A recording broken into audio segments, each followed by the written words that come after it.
नमस्कार दोस्तों, स्वागत है आप सभी का हमारे एजुकेशनल प्लेटफॉर्म शिक्षा नोट्स में। दोस्तों, आज की इस वीडियो में हम करने वाले हैं हरियाणा करंट अफेयर जनवरी 2026 का part second.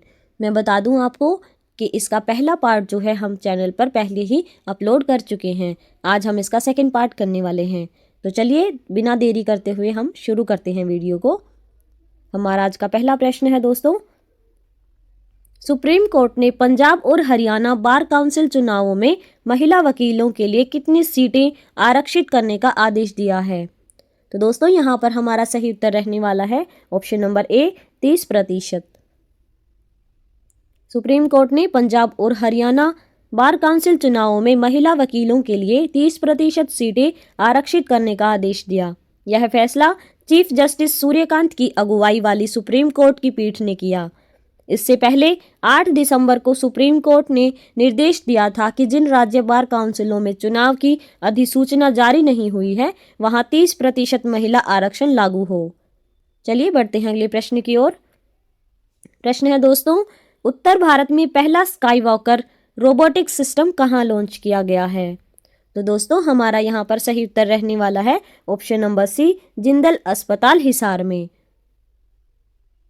Jindal institute of medical sciences Hisar में उत्तर भारत का पहला Skywalker orthopaedic robotic system launch किया गया। यह सिस्टम विशेष रूप से घुटना प्रत्यारोपण यानी नी रिप्लेसमेंट सर्जरी के लिए है। तकनीक यूएसए की कंपनी माइक्रोपोर्ट ऑर्थोपेडिक द्वारा विकसित की गई है। यह उत्तर भारत में पहली ऐसी सुविधा है जिसे रोबोटिक सिस्टम से घुटने की सर्जरी की जा सके। चलिए दोस्तों बढ़ते हैं अगले प्रश्न की ओर। प्रश्न है हमारा, हरियाणा में पहली सीपीएस यानी साइबर फिजिकल सिस्टम लैब कहाँ स्थापित की गई? तो दोस्तों यहाँ पर हमारा सही उत्तर रहने वाला है option number D, Ambala college of engineering में। अम्बाला में पहली सीपीएस यानी साइबर फिजिकल सिस्टम लैब का उद्घाटन आईआईटी रोपड़ और अम्बाला कॉलेज ऑफ इंजीनियरिंग के सहयोग से किया गया। यह लैब एसीई अम्बाला में स्थापित की गई और कुल मिलाकर आईआईटी रोपड़ की 19वीं सीपीएस लैब है। यह लैब AWADH यानी agriculture and water technology development hub mission का हिस्सा है। लैब की प्रमुख सुविधाओं की बात करें तो IoT किट, आईआईटी रोपड़ द्वारा विकसित 24x7 plug and play module, wireless संचार उपकरण, 3D प्रिंटर। लैब का उद्देश्य शिक्षा, अनुसंधान, प्रोटोटाइपिंग और टेस्टिंग के लिए एक मंच प्रदान करना है। चलिए बढ़ते हैं अगले प्रश्न की ओर। प्रश्न है दोस्तों, संत गुरु रविदास जयंती का भव्य राज्य स्तरीय समारोह कहां आयोजित होगा? तो दोस्तों यहाँ पर हमारा सही उत्तर रहने वाला है ऑप्शन नंबर सी, कुरुक्षेत्र में। संत गुरु रविदास जयंती पर भव्य राज्य स्तरीय समारोह का आयोजन किया जाएगा। इसकी तारीख रहेगी 31 जनवरी 2026 को। स्थान रहा उमरी, कुरुक्षेत्र, हरियाणा में। अध्यक्षता प्रदेश के कैबिनेट मंत्री श्री कृष्ण लाल पंवार। मुख्य उद्देश्य की बात करें तो संत महापुरुषों के जीवन और शिक्षाओं को युवा पीढ़ी तक पहुंचाना। चलिए देखते हैं अगला प्रश्न। हाल ही में anti terrorist front India ATFI की हरियाणा इकाई का नया प्रदेशाध्यक्ष कौन नियुक्त हुआ है? तो दोस्तों यहाँ पर हमारा सही उत्तर रहने वाला है option number A, Balwan Singh Thakur. Pinjore Panchkula के बलवान सिंह ठाकुर को ATFI हरियाणा इकाई का प्रदेशाध्यक्ष नियुक्त किया गया है। यह नियुक्ति राष्ट्रीय अध्यक्ष वीरेश सांडिल्य ने अंबाला स्थित कार्यालय में की। इससे पहले यह पद कुलवंत सिंह मानकपुर के पास था। ATFI आतंकवाद और राष्ट्र विरोधी ताकतों के खिलाफ आवाज उठाता है और समाज सेवा व नशा विरोधी अभियानों में भी सक्रिय है। चलिए बढ़ते हैं अगले प्रश्न की ओर। प्रश्न है दोस्तों, कर्ण फ्रिज गाय किस संस्थान द्वारा विकसित की गई है? तो दोस्तों यहाँ पर हमारा सही उत्तर रहने वाला है option number C, NDRI Karnal के द्वारा। कर्ण फ्रिज एक संकर दुधारू गाय की नस्ल है जिसे NDRI करनाल ने लगभग 40 वर्षों के शोध के बाद विकसित किया। यह नस्ल थारपारकर, भारतीय और होल्स्टीन फ्रेशियन नीदरलैंड गायों के संकरण से बनी है। इसका नाम कर्ण, करनाल और फ्रिज फ्रेशियन से लिया गया है। इस नस्ल की पीक दूध उत्पादन क्षमता 46 से 46.5 लीटर प्रतिदिन तक दर्ज की गई है। इसके दूध में फैट की मात्रा लगभग 3.8% से 4.2% होती है, जो देसी गायों के बराबर है। चलिए बढ़ते हैं आगे। प्रश्न है दोस्तों, हाल ही में अंशिका आर्या को किस विश्वविद्यालय के दीक्षांत समारोह में राष्ट्रपति से स्वर्ण पदक मिला? तो दोस्तों यहाँ पर हमारा सही उत्तर रहने वाला है ऑप्शन नंबर डी, पतंजलि विश्वविद्यालय हरिद्वार। अंशिका आर्या को राष्ट्रपति द्रौपदी मुर्मू ने स्वर्ण पदक से सम्मानित किया। यह उपलब्धि उन्हें पतंजलि विश्वविद्यालय हरिद्वार के द्वितीय दीक्षांत समारोह में प्राप्त हुई। उन्हें BA yoga science and Sanskrit में 89% अंक प्राप्त कर टॉप गोल्ड मेडलिस्ट का खिताब पाया। अंशिका गांव कालवा, पिल्लूखेड़ा, जींद, हरियाणा की रहने वाली हैं। चलिए बढ़ते हैं आगे। प्रश्न है दोस्तों, हाल ही में हरियाणा के बॉक्सर विजेंद्र सिंह को किस संस्था का सदस्य नियुक्त किया गया है? तो दोस्तों यहाँ पर हमारा सही उत्तर रहने वाला है option number C, Asian boxing council का। हरियाणा के मुक्केबाज विजेंद्र सिंह को हाल ही में एशियन बॉक्सिंग काउंसिल का सदस्य नियुक्त किया गया। उनका जन्म स्थान भिवानी, हरियाणा है, जिसे बॉक्सिंग हब भी कहा जाता है। एबीसी में उनकी भूमिका का उद्देश्य खिलाड़ियों के नजरिए को नीति निर्माण में शामिल करना और मुक्केबाजी का विकास करना है। विजेंद्र के अंतर्राष्ट्रीय अनुभव में 2008 बीजिंग ओलंपिक कांस्य पदक शामिल है। उन्होंने 2010 एशियन गेम्स में गोल्ड और कॉमनवेल्थ गेम्स में भी पदक जीते। भिवानी, हरियाणा से निकलने वाले मुक्केबाजों ने राज्य को बॉक्सिंग कैपिटल ऑफ इंडिया का नाम दिलाया। चलिए बढ़ते हैं आगे। प्रश्न है दोस्तों, ट्राइडेंट रियलिटी ने हरियाणा के पानीपत में किस नाम से प्रीमियम इंटीग्रेटेड टाउनशिप लॉन्च की है? तो दोस्तों यहाँ पर हमारा सही उत्तर रहने वाला है option number C, Trident Park Town. Trident Realty ने पानीपत में ट्राइडेंट पार्क टाउन नाम से प्रीमियम इंटीग्रेटेड टाउनशिप लॉन्च की। यह प्रोजेक्ट सेक्टर 19A और 40 पानीपत में स्थित है। टाउनशिप का कुल क्षेत्रफल लगभग 125 एकड़ है। इस प्रोजेक्ट में करीब 1200 करोड़ रुपए का निवेश प्रस्तावित है। यह टाउनशिप मानव जीवन के 7 चक्रों की थीम पर आधारित है। चलिए बढ़ते हैं अगले प्रश्न की ओर। प्रश्न है दोस्तों, हाल ही में फूड इंडिया एक्सपो 2026 का आयोजन कहाँ हुआ? तो दोस्तों इसका यहाँ पर सही उत्तर रहने वाला है option number D, Karnal, Haryana में। फूड इंडिया एक्सपो 2026 का आयोजन करनाल, हरियाणा में हुआ। आयोजन स्थान नई अनाज मंडी, जीटी रोड, करनाल में। तारीख की बात करें तो 16 से 18 जनवरी 2026 को 3 दिवसीय मेला। उद्घाटन 17 जनवरी 2026 को मेयर रेणु बाला गुप्ता द्वारा किया गया। एक्सपो का मुख्य उद्देश्य चावल मिलों और अनाज प्रसंस्करण में नई तकनीक प्रदर्शित करना। तकनीक में शामिल आधुनिक मशीनरी, पैकेजिंग तकनीक और सोलर टेक्नोलॉजी। यह एक B2B यानी बिजनेस टू बिजनेस इवेंट था, जिसमें देश विदेश की कंपनियों ने हिस्सा लिया। चलिए बढ़ते हैं आगे। प्रश्न है दोस्तों, हाल ही में हुई हरियाणा ब्रिटिश कोलंबिया बैठक का मुख्य उद्देश्य क्या था? तो यहाँ पर हमारा सही उत्तर रहने वाला है दोस्तों ऑप्शन नंबर सी, आर्थिक, औद्योगिक और तकनीक सहयोग बढ़ाना। हाल ही में हरियाणा के मुख्यमंत्री नायब सिंह सैनी और कनाडा के ब्रिटिश कोलंबिया प्रांत के प्रीमियर डेविड एबी के बीच उच्च स्तरीय बैठक चंडीगढ़ में आयोजित हुई।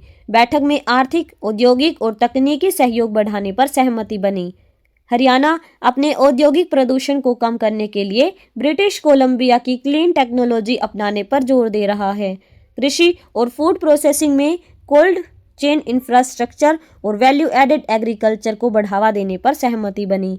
हरियाणा के कृषि व प्रोसेस्ड फूड उत्पादों के कनाडा निर्यात को बढ़ाने की योजना बनाई गई। हरियाणा और कनाडा के बीच वर्तमान व्यापार लगभग 280 मिलियन अमेरिकी डॉलर है। चलिए बढ़ते हैं अगले प्रश्न की ओर। प्रश्न है दोस्तों, हाल ही में HERC Haryana electricity regulatory commission की 33वीं सैक यानी स्टेट एडवाइजरी कमेटी बैठक कहाँ आयोजित होगी? तो दोस्तों यहाँ पर हमारा सही उत्तर रहने वाला है ऑप्शन नंबर बी, पंचकुला में। हरियाणा विद्युत विनियामक आयोग यानी HERC की 33वीं राज्य सलाहकार समिति की बैठक 22 जनवरी को आयोजित हुई। इसका स्थान रहा आयोग का कॉन्फ्रेंस रूम पंचकुला। बैठक की अध्यक्षता श्री नंदलाल शर्मा चेयरमैन HERC ने की। बैठक का मुख्य उद्देश्य रहा हरियाणा की पावर यूटिलिटीज को राष्ट्रीय और वैश्विक स्तर पर पहचान दिलाना। SEC में अधिकतम 21 सदस्य शामिल होते हैं जो उद्योग, कृषि, उपभोक्ता संगठनों और शैक्षणिक संस्थानों का प्रतिनिधित्व करते हैं। चलिए बढ़ते हैं आगे। प्रश्न है दोस्तों, किस हरियाणा विश्वविद्यालय ने जापान की यूनिवर्सिटीज के साथ MOU किया? तो यहाँ पर हमारा सही उत्तर रहने वाला है दोस्तों option number A, Chaudhary Ranbir Singh विश्वविद्यालय जींद ने।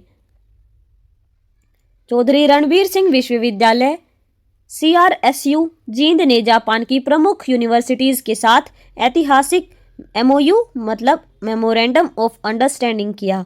MOU पर हस्ताक्षर टोक्यो, जापान स्थित भारतीय दूतावास में किए गए। समझौते का मुख्य फोकस आर्टिफिशियल इंटेलिजेंस तकनीक के टेक्नोलॉजी ट्रांसफर पर है। जापान की 6 प्रमुख यूनिवर्सिटीज और संस्थानों के साथ यह समझौता हुआ। चलिए बढ़ते हैं आगे। प्रश्न है दोस्तों, 47वीं जूनियर नेशनल हैंडबॉल चैंपियनशिप में हरियाणा टीम का स्थान क्या रहा?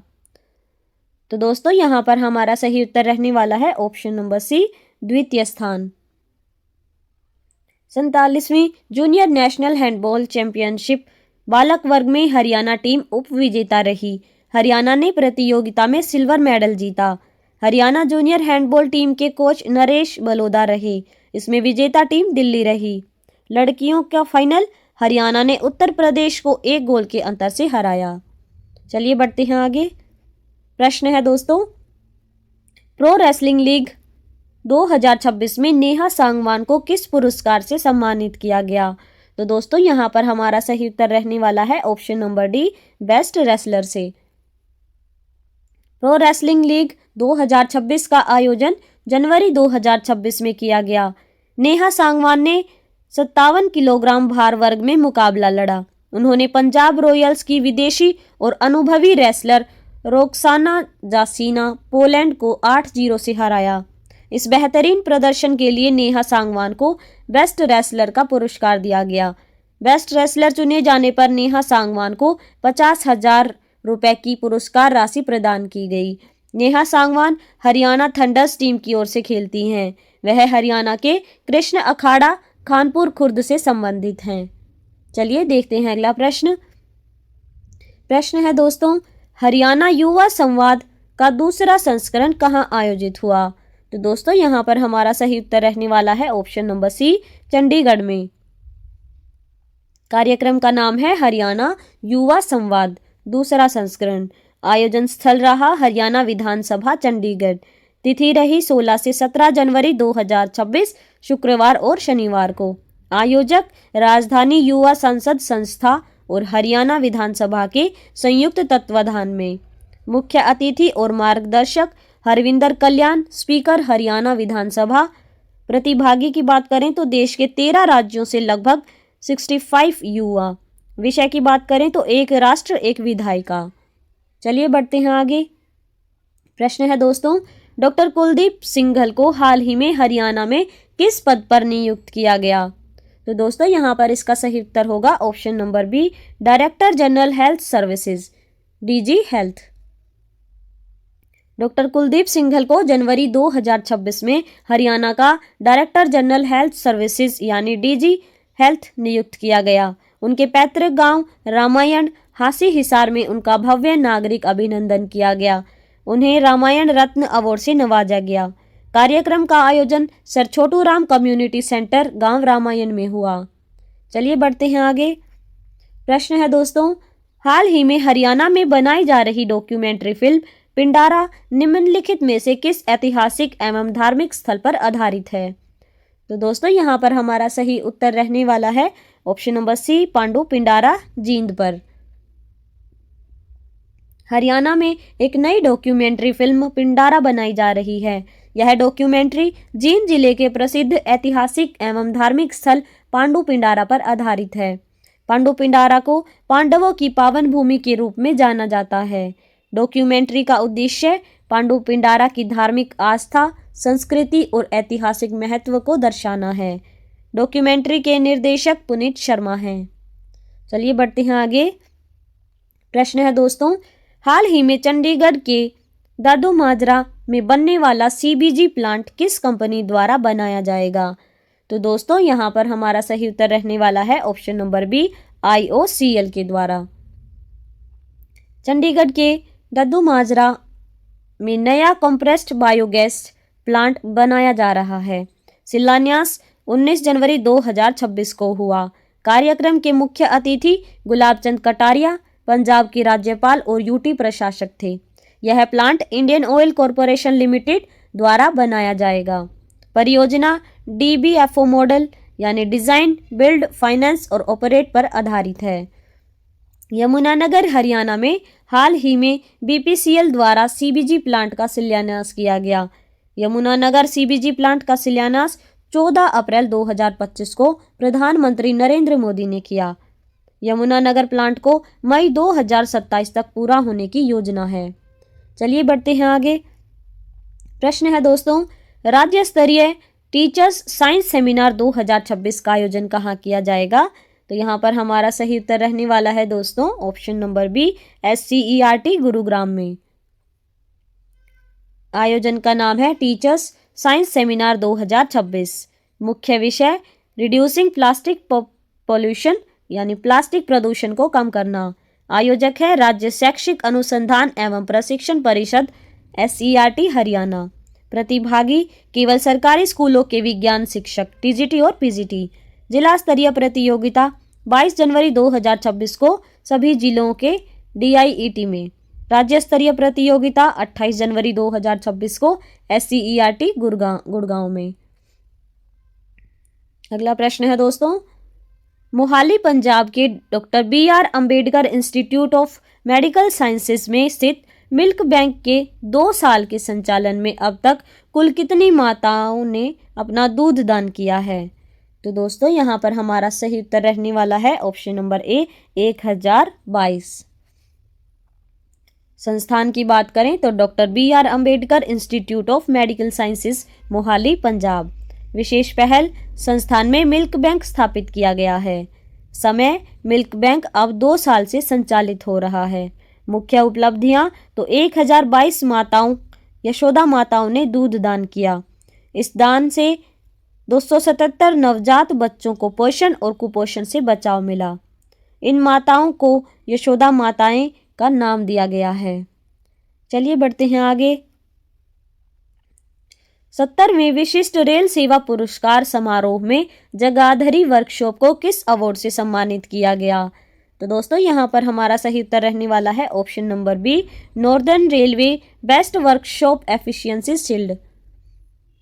सम्मान का नाम है जगाधरी वर्कशॉप को उत्तर railway best workshop efficiency shield से सम्मानित किया गया। समारोह तो यह सम्मान 70वें विशिष्ट रेल सेवा पुरस्कार समारोह के दौरान दिया गया। स्थान, कार्यक्रम का आयोजन राष्ट्रीय रेल संग्रहालय चाणक्यपुरी नई दिल्ली में किया गया था। चलिए बढ़ते हैं आगे।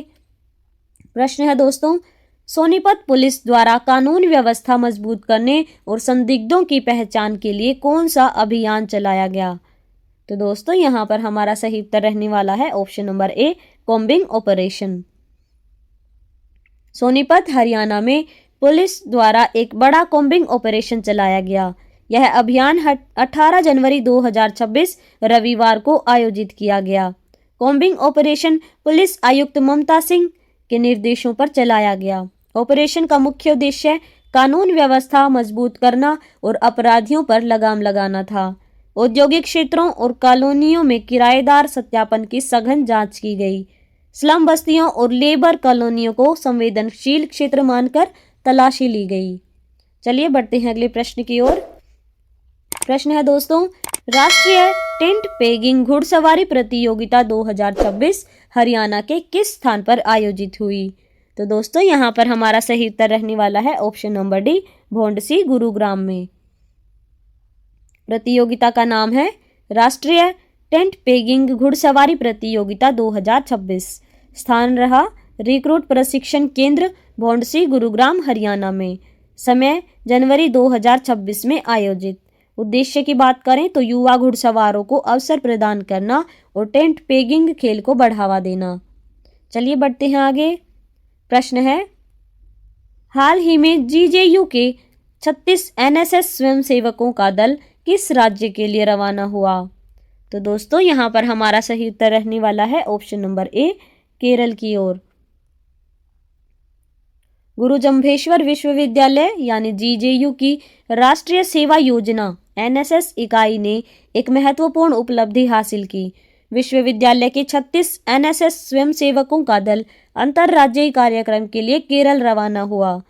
यह कार्यक्रम एक भारत श्रेष्ठ भारत पहल के तहत आयोजित किया गया। यात्रा का उद्देश्य राष्ट्रीय एकता, सामाजिक सेवा और सांस्कृतिक आदान प्रदान को बढ़ावा देना है। चलिए बढ़ते हैं अगले प्रश्न की ओर। प्रश्न है दोस्तों, हाल ही में हरियाणा में किस बल का गठन किया जाएगा?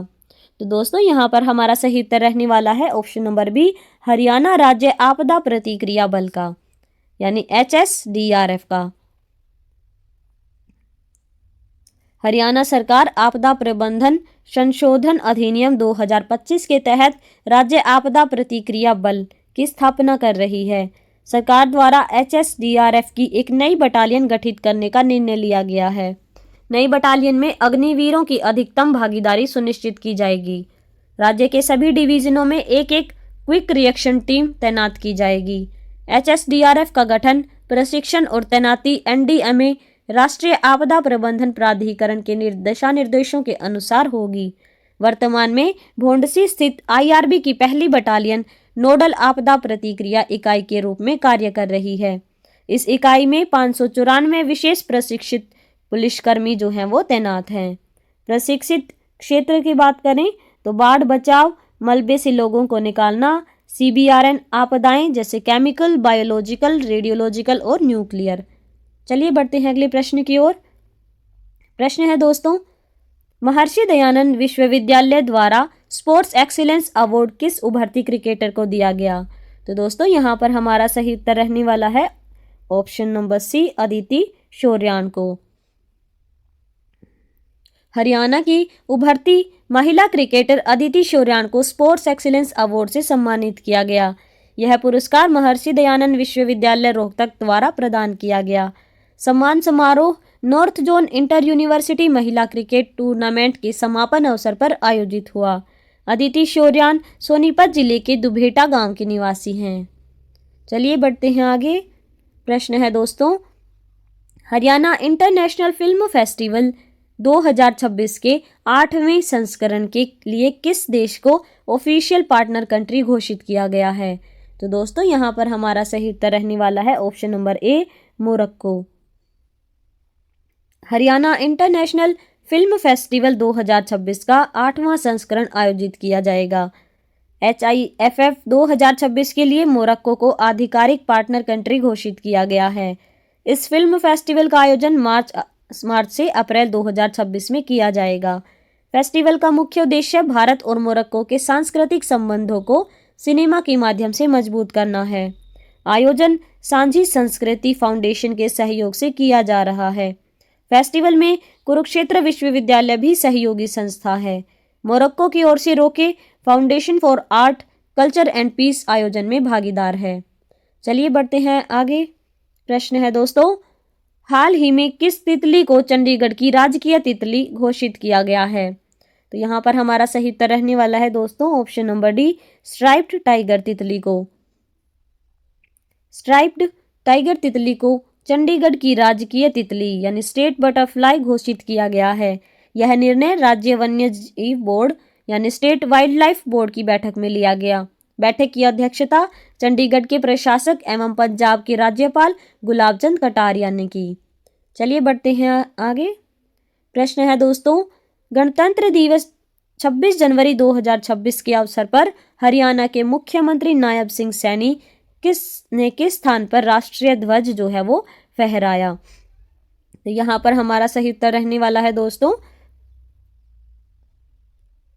ऑप्शन नंबर सी, गुरुग्राम में।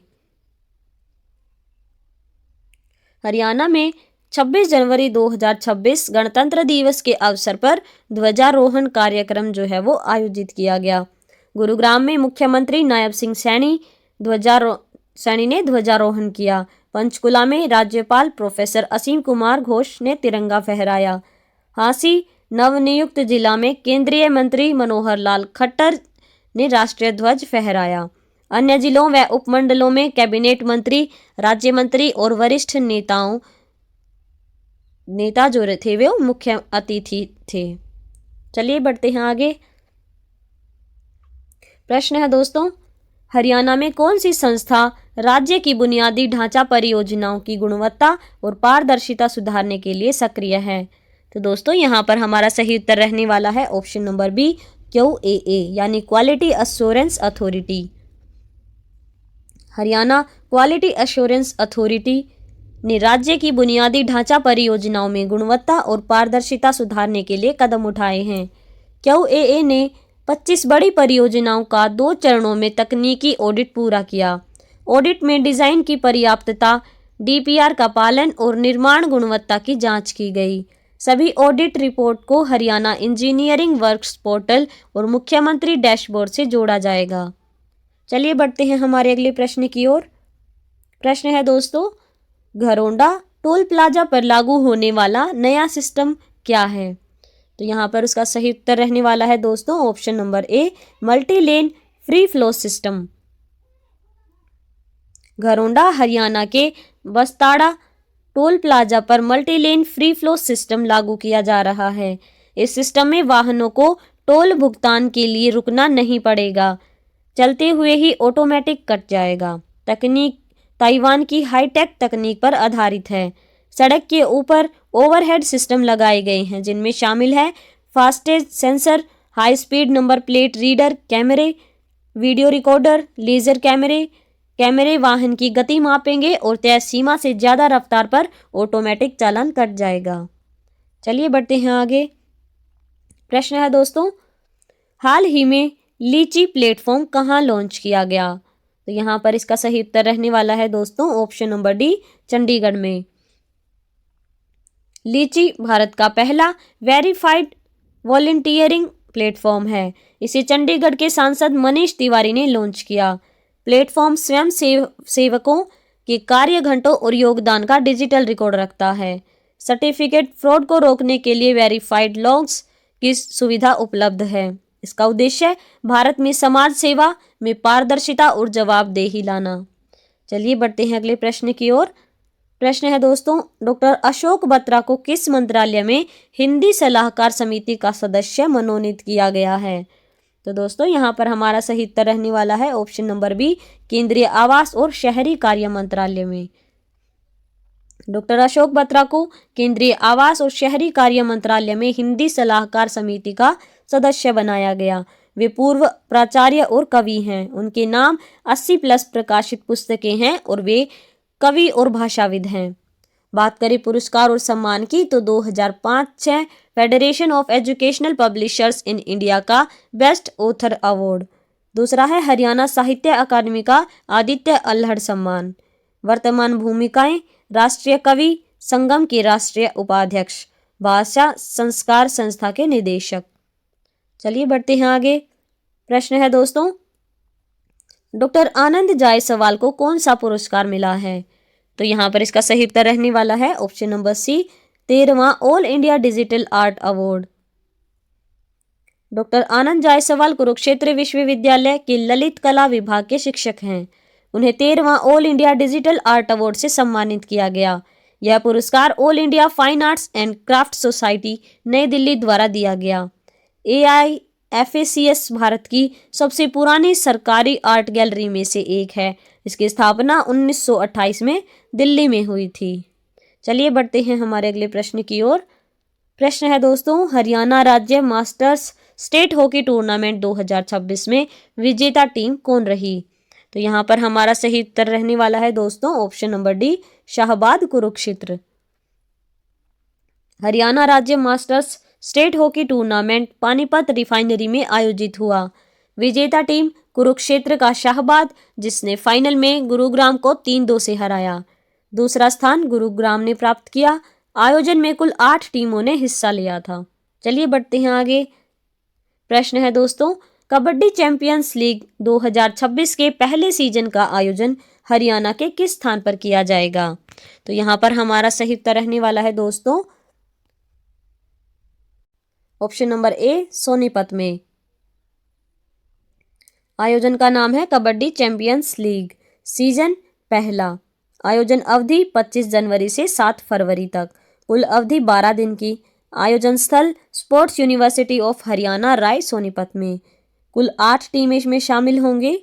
पहली है Sonipat stars, Hisar heroes, Rohtak royals, Panipat panthers, Gurugram gurus, Bhiwani bulls, Karnal kings और फरीदाबाद फाइटर्स। चलिए बढ़ते हैं अगले प्रश्न की ओर। प्रश्न है दोस्तों, हाल ही में डेंट क्रांति 3.0 का आयोजन कहाँ हुआ? तो यहाँ पर इसका सही उत्तर रहने वाला है दोस्तों ऑप्शन नंबर सी, सिरसा में।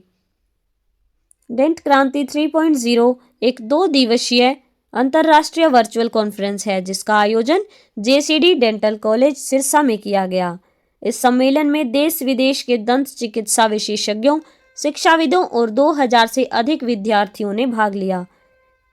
कार्यक्रम के मुख्य अतिथि प्रोफेसर जयप्रकाश, महानिदेशक जेसीडी विद्यापीठ रहे, जिन्होंने नवाचार और प्रेरणा पर जोर दिया।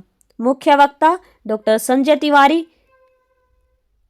डीन एवं प्राचार्य पीजीआईडीएस रोहतक रहे। चलिए बढ़ते हैं आगे। प्रश्न है दोस्तों, हाल ही में जश्न ए फरीदाबाद 2026 का कौन सा संस्करण आयोजित किया गया? तो यहाँ पर हमारा सही उत्तर रहने वाला है दोस्तों ऑप्शन नंबर डी, 5वां संस्करण। जश्न ए फरीदाबाद का 5वां संस्करण 20, 21 और 22 फरवरी 2026 को फरीदाबाद में आयोजित होगा। आयोजन का मुख्य उद्देश्य शहर की सांस्कृतिक विरासत को सहेजना और युवाओं को कला व साहित्य से जोड़ना है। आयोजन का संचालन फरीदाबाद साहित्यिक एवं सांस्कृतिक केंद्र करेगा। मुख्य अतिथि होंगे हरियाणा के मुख्यमंत्री श्री नायब सिंह सैनी। प्रमुख आकर्षण में शामिल हैं नाटक माय डैड्स गर्लफ्रेंड, जिसमें मुख्य कलाकार शैलेश लोढ़ा हैं। दोस्तों, अगर आप हमारे चैनल पर नए हैं तो सबसे पहले हमारे चैनल को सब्सक्राइब कर लें। चलिए देखते हैं हमारा अगला प्रश्न। हरियाणा में किस एक्ट के तहत नर्सरियों में पौधों की गुणवत्ता सुनिश्चित की जाएगी? तो यहाँ पर हमारा सही उत्तर रहने वाला है दोस्तों ऑप्शन नंबर बी, हरियाणा बागवानी नर्सरी एक्ट 2025। हरियाणा बागवानी नर्सरी एक्ट 2025 लागू किया गया ताकि किसानों को उच्च गुणवत्ता, रोग मुक्त और प्रमाणित पौधे मिलें और नर्सरी चलाने के लिए पंजीकरण व लाइसेंस अनिवार्य हो। मुख्यमंत्री बागवानी बीमा योजना किसानों को प्राकृतिक आपदाओं से सुरक्षा देती है और 46 बागवानी फसलों पर कम प्रीमियम और मुआवजा उपलब्ध कराती है। JICA प्रोजेक्ट सप्लाई चेन मजबूत करने पर केंद्रित है, जिसमें प्री हार्वेस्ट और पोस्ट हार्वेस्ट प्रबंधन, कोल्ड स्टोरेज, पैकिंग और ट्रांसपोर्ट जैसी सुविधाएं शामिल हैं। कुल मिलाकर हरियाणा सरकार 3 स्तरों पर किसानों की मदद कर रही है: पौधे, बीज गुणवत्ता सुधार, नर्सरी एक्ट, खेती के दौरान सुरक्षा और कटाई के बाद सुरक्षा, सप्लाई चेन प्रोजेक्ट। चलिए बढ़ते हैं आगे।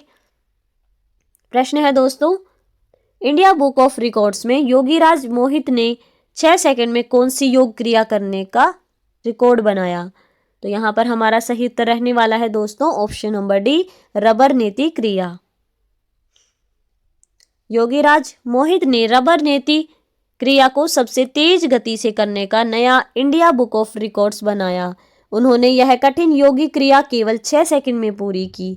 रिकॉर्ड 20 जनवरी 2026 को बास्को पब्लिक स्कूल नई दिल्ली में इंडिया बुक ऑफ रिकॉर्ड्स की टीम और जजों की मौजूदगी में दर्ज किया गया। योगीराज मोहित हरियाणा के सोनीपत जिले के गन्नौर क्षेत्र के निवासी हैं। भारत सरकार द्वारा उन्हें सर्वश्रेष्ठ योग शिक्षक का सम्मान मिल चुका है। चलिए बढ़ते हैं आगे। प्रश्न है, हरियाणा सरकार ने किस योजना के तहत प्लाट मालिकों की राहत दी है? तो यहाँ पर हमारा सही उत्तर रहने वाला है दोस्तों option number D, improvement trust योजना। हरियाणा सरकार ने इम्प्रूवमेंट ट्रस्ट योजना के तहत प्लॉट मालिकों के लिए सेल डीड की समय सीमा बढ़ा दी है। यह राहत फरीदाबाद, गुरुग्राम, मानेसर और पूरे प्रदेश के हजारों प्लाट मालिकों के लिए है। खाली प्लॉट्स के लिए एक्सटेंशन फीस गुरुग्राम, फरीदाबाद, मानेसर में 60 रुपये प्रति वर्ग मीटर, अन्य नगर निगम में 40 रुपये प्रति वर्ग मीटर, नगर परिषद में 30 रुपये प्रति वर्ग मीटर, नगर समितियों में 20 रुपये प्रति वर्ग मीटर। इस योजना का उद्देश्य शहरों के विकास और सुनियोजित कॉलोनियां बनाना है। चलिए बढ़ते हैं आगे। प्रश्न है दोस्तों, देश की पहली महिला पैरा कमांडो मेजर पायल छाबड़ा हरियाणा के किस जिले से संबंधित हैं? तो यहाँ पर हमारा सही उत्तर रहने वाला है ऑप्शन नंबर सी, जींद से।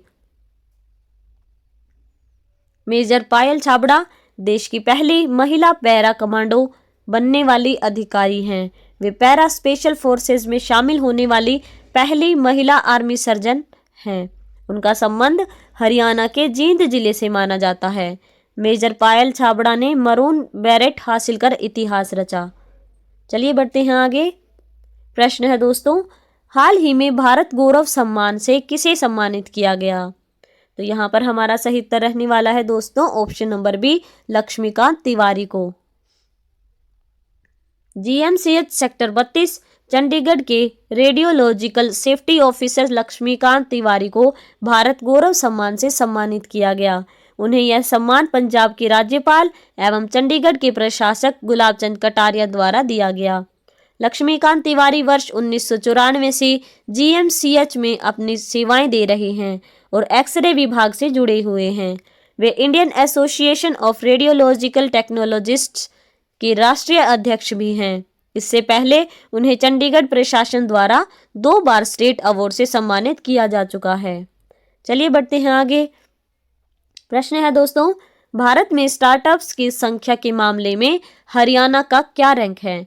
जहां DPIIT द्वारा मान्यता प्राप्त स्टार्टअप्स शामिल हैं। तो यहाँ पर हमारा सही उत्तर रहने वाला है दोस्तों ऑप्शन नंबर सी, 7वां स्थान। स्टार्टअप्स की संख्या के मामले में हरियाणा भारत में 7वें स्थान पर है। हरियाणा में DPIIT द्वारा मान्यता प्राप्त 8,800 प्लस स्टार्टअप्स हैं। नीति आयोग के इंडिया इनोवेशन इंडेक्स 2021 में हरियाणा ने प्रमुख राज्यों की श्रेणी में 3रा स्थान हासिल किया था। लगभग 45% स्टार्टअप्स में महिलाएं नेतृत्व कर रही हैं। गुरुग्राम हरियाणा का मुख्य स्टार्टअप हब है और कई प्रसिद्ध यूनिकॉर्न्स यहीं से उत्पन्न हुए हैं। चलिए बढ़ते हैं आगे। प्रश्न है दोस्तों, हाल ही में हरियाणा में लिंगानुपात सुधार और बेटियों के संरक्षण के लिए कौन सा विशेष संगठन बनाया गया है? तो यहाँ पर हमारा सही उत्तर रहने वाला है दोस्तों option number B, special task force. Haryana में बेटियों के संरक्षण और लिंगानुपात सुधार के लिए स्पेशल टास्क फोर्स का गठन किया गया है। STF का मुख्य उद्देश्य लड़कियों के जन्म और सुरक्षा को बढ़ावा देना है। यह अवैध गर्भपात और MTP किट की गलत बिक्री पर निगरानी करता है। STF का गठन हरियाणा सरकार की बेटी बचाओ बेटी पढ़ाओ मुहिम और जीरो टॉलरेंस नीति का हिस्सा है। इसका लक्ष्य राज्य में लिंगानुपात सुधार कर 900 से कम अनुपात वाले क्षेत्रों में सुधार लाना है। चलिए बढ़ते हैं आगे। प्रश्न है दोस्तों, हरियाणा सरकार ने तंजानिया में निवेश और कृषि सहयोग के लिए किस नीति के तहत कदम उठाया है? तो यहाँ पर हमारा सही उत्तर रहने वाला है दोस्तों option number A, go global. Haryana सरकार ने यह पहल गो ग्लोबल नीति के तहत की है। इसका उद्देश्य है किसानों और व्यापारियों को विदेशों में अवसर प्रदान करना। बैठक में तंजानिया में कृषि, फसल और मशीनों की संभावनाओं पर चर्चा हुई। सरकार ने सर्वे और फील्ड स्टडी कराने का निर्णय लिया। हरियाणा के व्यापारी और किसान अब संरचित और पारदर्शी सहायता के जरिए तंजानिया में व्यवसाय कर सकेंगे। चलिए बढ़ते हैं आगे। प्रश्न है, हरियाणा का कौन सा जिला ई-गवर्नेंस और डिजिटल सेवाओं को ग्रामीण स्तर तक पहुंचाने में पहले स्थान पर रहा? तो यहाँ पर हमारा सही उत्तर रहने वाला है दोस्तों option number C, Gurugram. Haryana में ग्रामीण और शहरी दोनों स्तर पर ई-गवर्नेंस और डिजिटल सेवाओं को लागू करने में पहले स्थान पर है गुरुग्राम जिला। डिजिटल सेवाओं की बात करें तो हरियाणा के गुरुग्राम जिले में ऑनलाइन पंजीकरण, शिकायत निवारण, सरकारी योजना आवेदन और भुगतान जैसी सेवाएं ग्रामीण स्तर तक आसानी से उपलब्ध हैं। पारदर्शिता और सुविधा, हरियाणा सरकार ने डिजिटल सेवाओं के माध्यम से कागजी प्रक्रिया कम की और नागरिकों को सरकारी सेवाओं तक आसान पहुंच दी है। चलिए बढ़ते हैं आगे। प्रश्न है दोस्तों, ट्रैफिक मित्र ऐप किस राज्य या संघ राज्य क्षेत्र में नागरिकों को ट्रैफिक नियम पालन में सहयोग बढ़ाने के लिए लॉन्च किया जाएगा? तो यहाँ पर हमारा सही उत्तर है दोस्तों option number D, Chandigarh. App का नाम है ट्रैफिक मित्र। लॉन्च क्षेत्र रहेगा चंडीगढ़ संघ या राज्य क्षेत्र, चंडीगढ़ संघ राज्य क्षेत्र। उद्देश्य नागरिकों को ट्रैफिक नियमों का पालन करने में सहयोग करना और सड़क सुरक्षा बढ़ाना। मुख्य सुविधाओं की बात करें तो नियम उल्लंघन की फोटो वीडियो सीधे ऐप पर अपलोड करना, जीपीएस के जरिए लोकेशन ऑटोमेटिक रिकॉर्ड, शिकायत करने वाले की पहचान गुप्त रहेगी, ट्रैफिक पुलिस के खिलाफ शिकायत दर्ज करने की सुविधा, चालान भुगतान और ट्रैफिक एडवाइजरी की सुविधा भी उपलब्ध। चलिए बढ़ते हैं आगे। अगला प्रश्न है दोस्तों, हाल ही में आयोजित 39वें सूरजकुंड अंतर्राष्ट्रीय शिल्प मेले 2026 के थीम स्टेट कौन से घोषित किए गए हैं? तो यहाँ पर हमारा सही उत्तर रहने वाला है दोस्तों ऑप्शन नंबर सी, उत्तर प्रदेश और मेघालय को। 39वां सूरजकुंड अंतर्राष्ट्रीय शिल्प मेला हरियाणा के फरीदाबाद जिले के सूरजकुंड में आयोजित किया जाएगा। यह मेला अरावली पर्वत श्रृंखला की तलहटी में आयोजित होता है। मेले का आयोजन 31 जनवरी 2026 से 15 फरवरी 2026 तक किया जाएगा। सहयोगी राष्ट्र की बात करें तो मिस्र को चुना गया है। मेले की थीम या टैगलाइन की बात करें तो लोकल से ग्लोबल, आत्मनिर्भर भारत की पहचान। थीम स्टेट उत्तर प्रदेश और मेघालय। मेले का उद्घाटन भारत के उपराष्ट्रपति श्री सीपी राधाकृष्णन द्वारा किया जाएगा। उद्घाटन समारोह की अध्यक्षता हरियाणा के मुख्यमंत्री श्री नायब सिंह सैनी करेंगे। समापन समारोह के मुख्य अतिथि हरियाणा के राज्यपाल प्रोफेसर असीम कुमार घोष रहे। सूरजकुंड मेला विश्व का सबसे बड़ा शिल्प मेला माना जाता है। इस मेले में हस्तशिल्प, हथकरघा, लोक कला, लोक नृत्य और सांस्कृतिक विरासत का प्रदर्शन किया जाता है। चलिए बढ़ते हैं आगे। प्रश्न है दोस्तों, हरियाणा सरकार के एआई मिशन को किस अंतर्राष्ट्रीय संस्था द्वारा वित्तीय सहायता दी जा रही है? तो यहाँ पर हमारा सही उत्तर रहने वाला है दोस्तों option number A, world bank के द्वारा।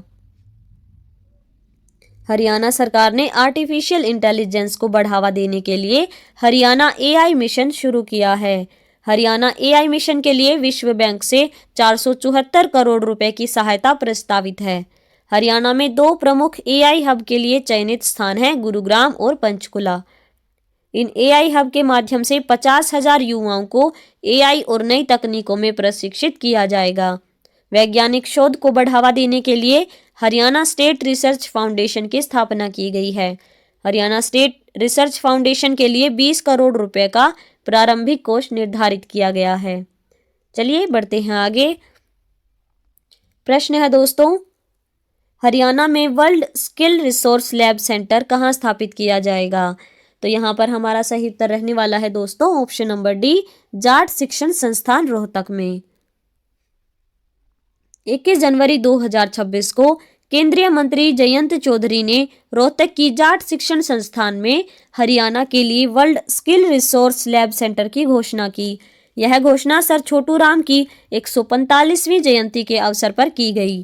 प्रस्तावित सेंटर का उद्देश्य युवाओं को एआई व आधुनिक तकनीकों में प्रशिक्षण देकर वैश्विक बाजार के लिए तैयार करना है। यह पहल भारत सरकार के ग्लोबल वर्कफोर्स विजन और दावोस वर्ल्ड इकोनॉमिक फोरम समझौतों से जुड़ी है। केंद्र सरकार देश भर में 5 world skill resource lab centre स्थापित करेगी। चलिए देखते हैं अगला प्रश्न।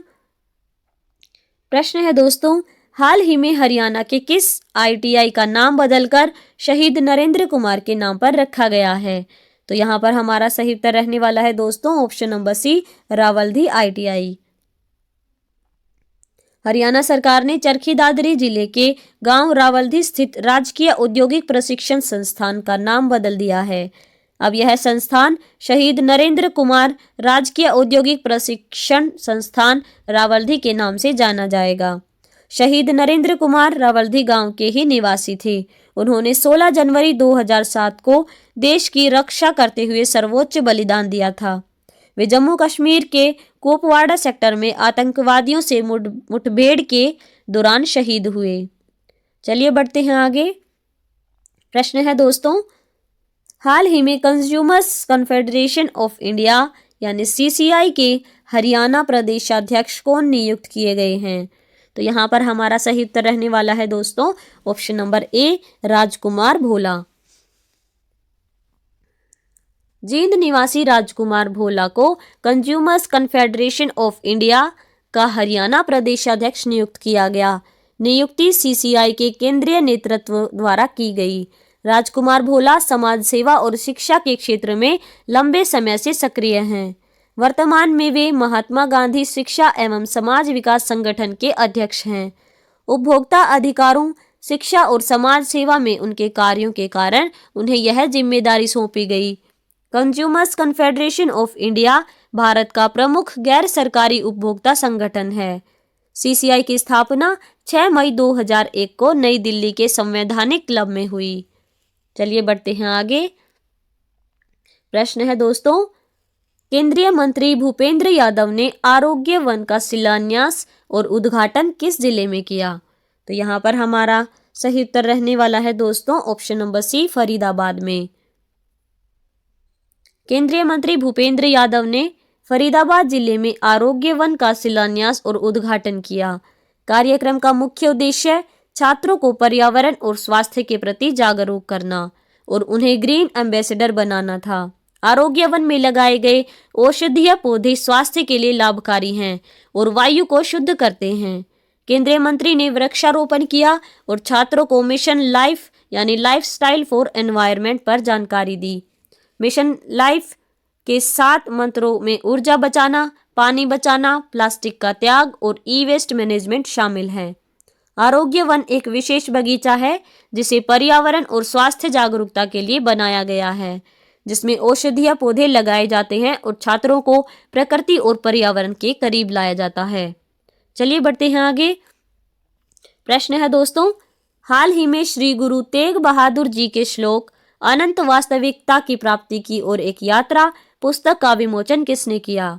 तो यहाँ पर हमारा सही उत्तर रहने वाला है दोस्तों ऑप्शन नंबर ए, हरियाणा के राज्यपाल प्रोफेसर असीम कुमार घोष के द्वारा। पुस्तक का नाम है श्री गुरु तेग बहादुर जी के श्लोक अनंत वास्तविकता की प्राप्ति की ओर एक यात्रा। लेखक हैं doctor Arvinder Singh Bhalla, principal Guru Nanak Khalsa college Yamunanagar. विमोचन करता है हरियाणा के राज्यपाल प्रोफेसर असीम कुमार घोष। स्थान रहा लोक भवन चंडीगढ़। उद्देश्य गुरु तेग बहादुर जी की 350वीं शहादत वर्षगांठ को समर्पित। चलिए बढ़ते हैं आगे। प्रश्न है दोस्तों, हरियाणा के मुख्यमंत्री नायब सिंह सैनी ने अंतर्राष्ट्रीय टेक्सटाइल संस्थान किस जिले में स्थापित करने की घोषणा की? तो यहाँ पर हमारा सही उत्तर रहने वाला है दोस्तों ऑप्शन नंबर बी, पानीपत में। हरियाणा के मुख्यमंत्री नायब सिंह सैनी ने पानीपत में अंतर्राष्ट्रीय टेक्सटाइल संस्थान स्थापित करने की घोषणा की, जिसमें HSIIDC द्वारा 10 एकड़ जमीन उपलब्ध कराई जाएगी। इस पहल का उद्देश्य बुनकरों और कपड़ा उद्योग को ग्लोबल स्तर की तकनीक और मानकों से लैस करना और पानीपत को ग्लोबल लीडर बनाना है। मुख्यमंत्री ने 5F विजन यानी farm to fibre, fibre to factory, factory to fashion और फैशन टू फॉरेन का उल्लेख किया। चलिए बढ़ते हैं आगे। प्रश्न है दोस्तों, हरियाणा सरकार ने परीक्षाओं के दौरान किस धार्मिक प्रतीक को पहनने की अनुमति देने का निर्णय लिया है? तो यहाँ पर हमारा सही उत्तर रहने वाला है दोस्तों ऑप्शन नंबर बी, कृपाण और मंगलसूत्र को।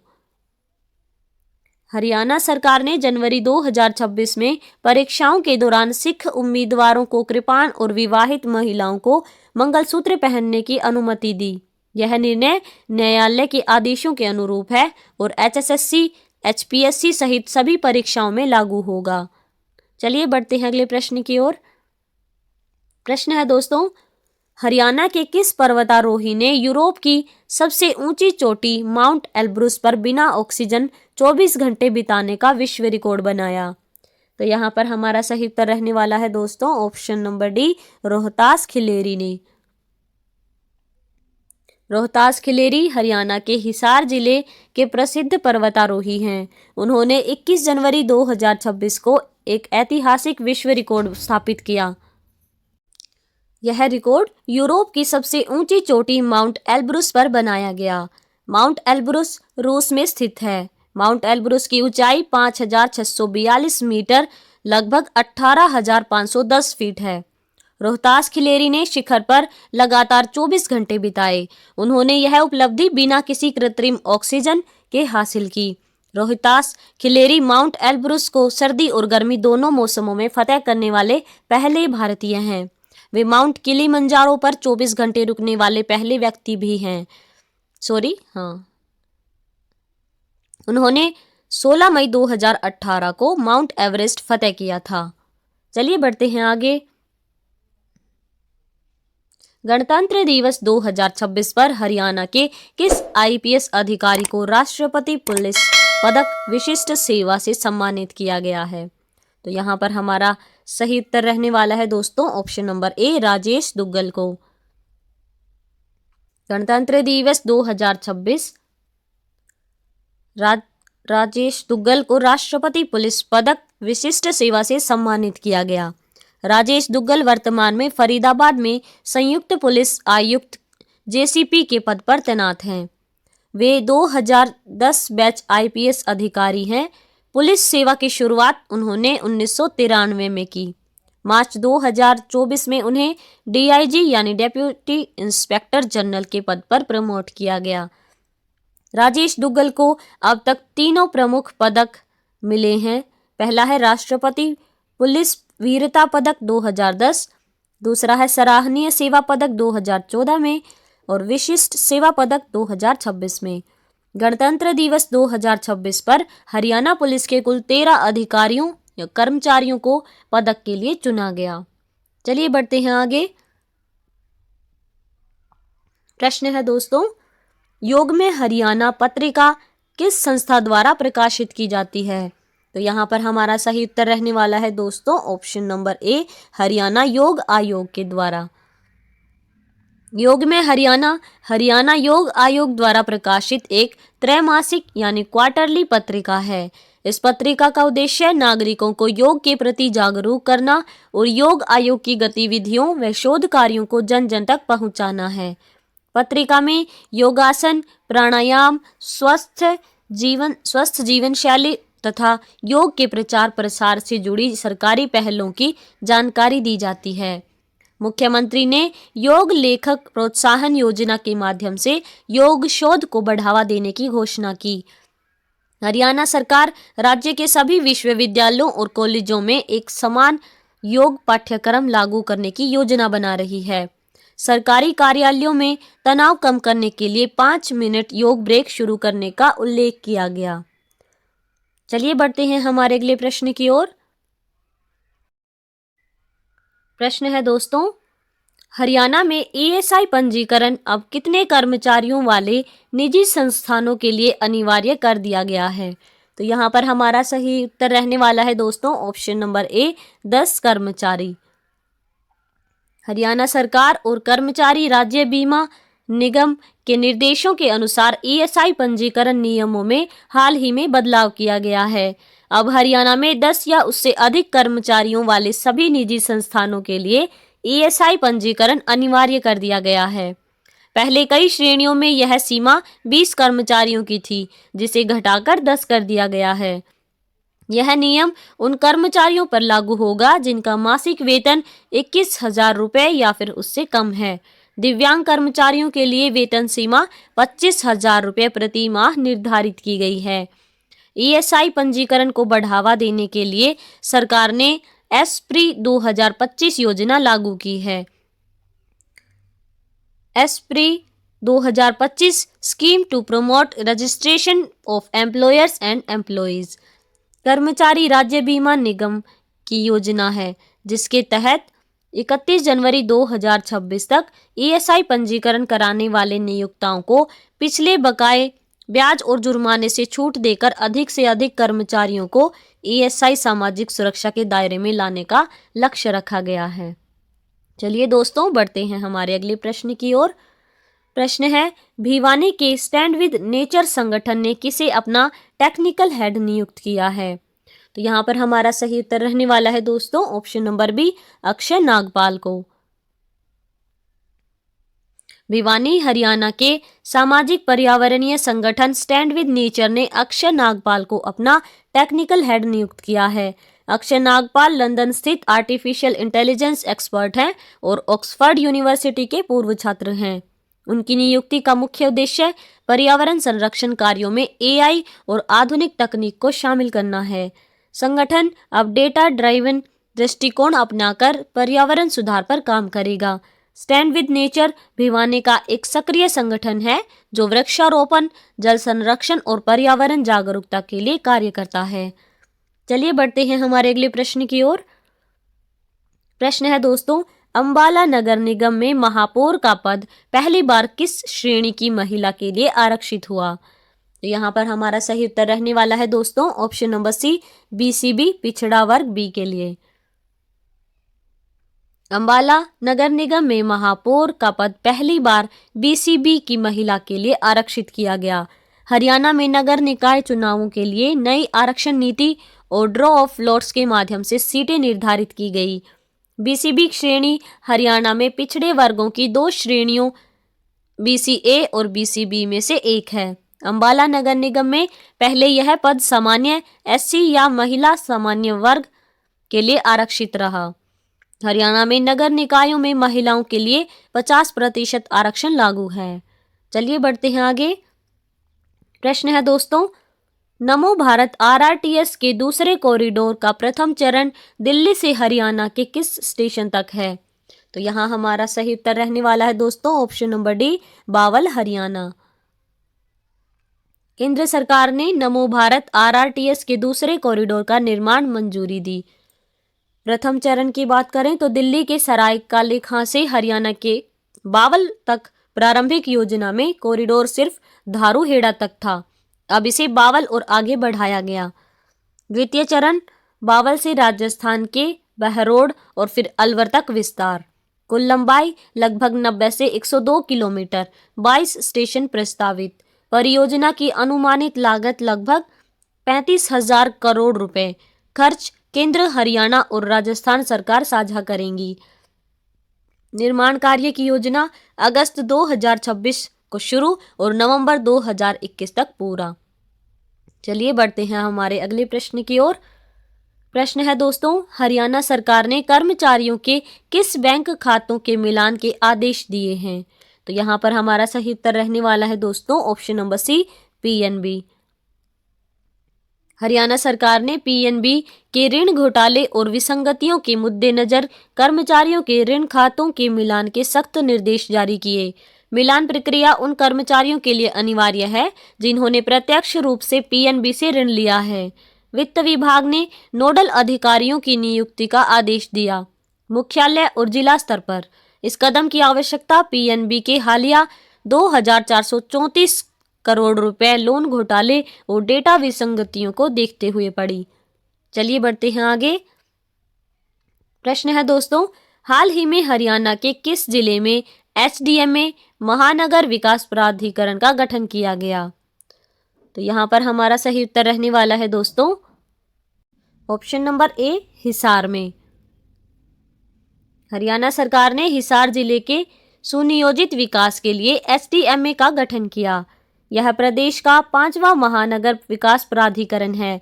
एचएमडीए का कुल क्षेत्रफल 876.78 वर्ग किलोमीटर है।